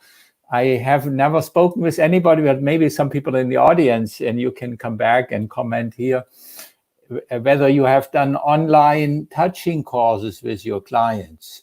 So if they know you and you tell them, take your right hand, remember the way how I did it. So in my fantasy, I'm not clear about it, but maybe that's also something to get creative. So maybe this is a call for people who have chat box access. The last question coming in, or do you have experience, or do you know anybody doing that? No. But because the relationship to yourself is, of course, different then. Yes, and when we do personal care, when you pass moisturizing, and Brazilians like these things, and it's a type of touch. You are slowly stimulating your sensory system. So personal care can be a way of self-touch, all right? And the last question, what about indirect myofascial release, or I guess also indirect osteopathic technique, where you follow the tissue into its preferred direction or pathological direction and wait for it to then release itself? Where does that fit your model? For me, it's more limbic. It's between limbic and the biomechanic, because it's not so it's more deep. It's more in the subcutaneous, right? And you go in the way that the tissue goes to go. Yeah, they like to go, and you follow this, but it's not a hard touch. I think so we don't know whether the insula gets activated. Yeah, but it's more for the limbic, because it's not so deep, it's not so firm than the biomechanic. It's more limbic. That would be a good study to see whether that kind of touch, even with the same pressure, gets more insular activation. Yes. Yeah. Thank you so much, all the presenters. That has been such a rich day and such an international day, and everybody contributing to it. We see each other on Friday, but you have a different link. And tell your friends if you like this today. They may think they missed half of the sessions, but that's, I would argue, no, because they have access. They have full quality access, maybe even better sound access that some of you had, if they listen to it at a good internet connection. Don't give them the link for free, the link for today, and or ask them to register just like like you all did, out of respect for the presenters. The presenters, most of them are very, very busy this week. They have to rewrite the schedule, etc. And they donated their free time and their expertise for this research project behind it. Because we are generating quite a substantial amount of money. We hit over 1,000, I just saw a few hours ago, just for this English tract here. So tell your friends to subscribe the same way as you did. It will still be open, and they have full access to the whole thing. And when you reconnect on Friday, make sure you're not using this access on this access. So this YouTube channel has all the recordings of today. And they will stay on this access, on this link, until the end of next month. So you have all the time to listen to the lectures again. And the same thing will be happening on Friday. So thank you very much to all the presenters. Thank you, Anna Maria Vitali, and to Fabrizio, your master behind the whole organization.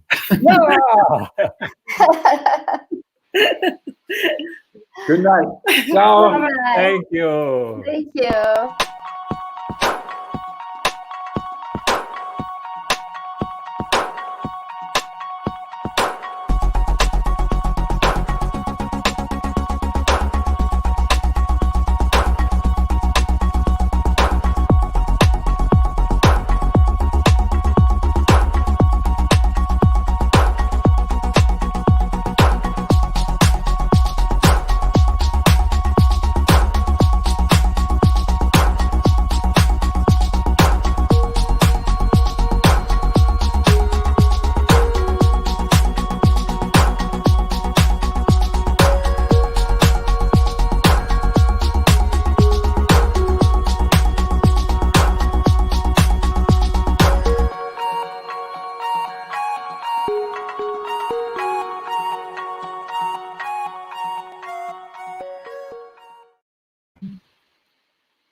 Hey, you did it. You did it. Was good, eh? Good. Yeah, very good. Wow. Yeah. So now we have a job. Yeah. New style. But you know, event. I think it was really, very, very good in terms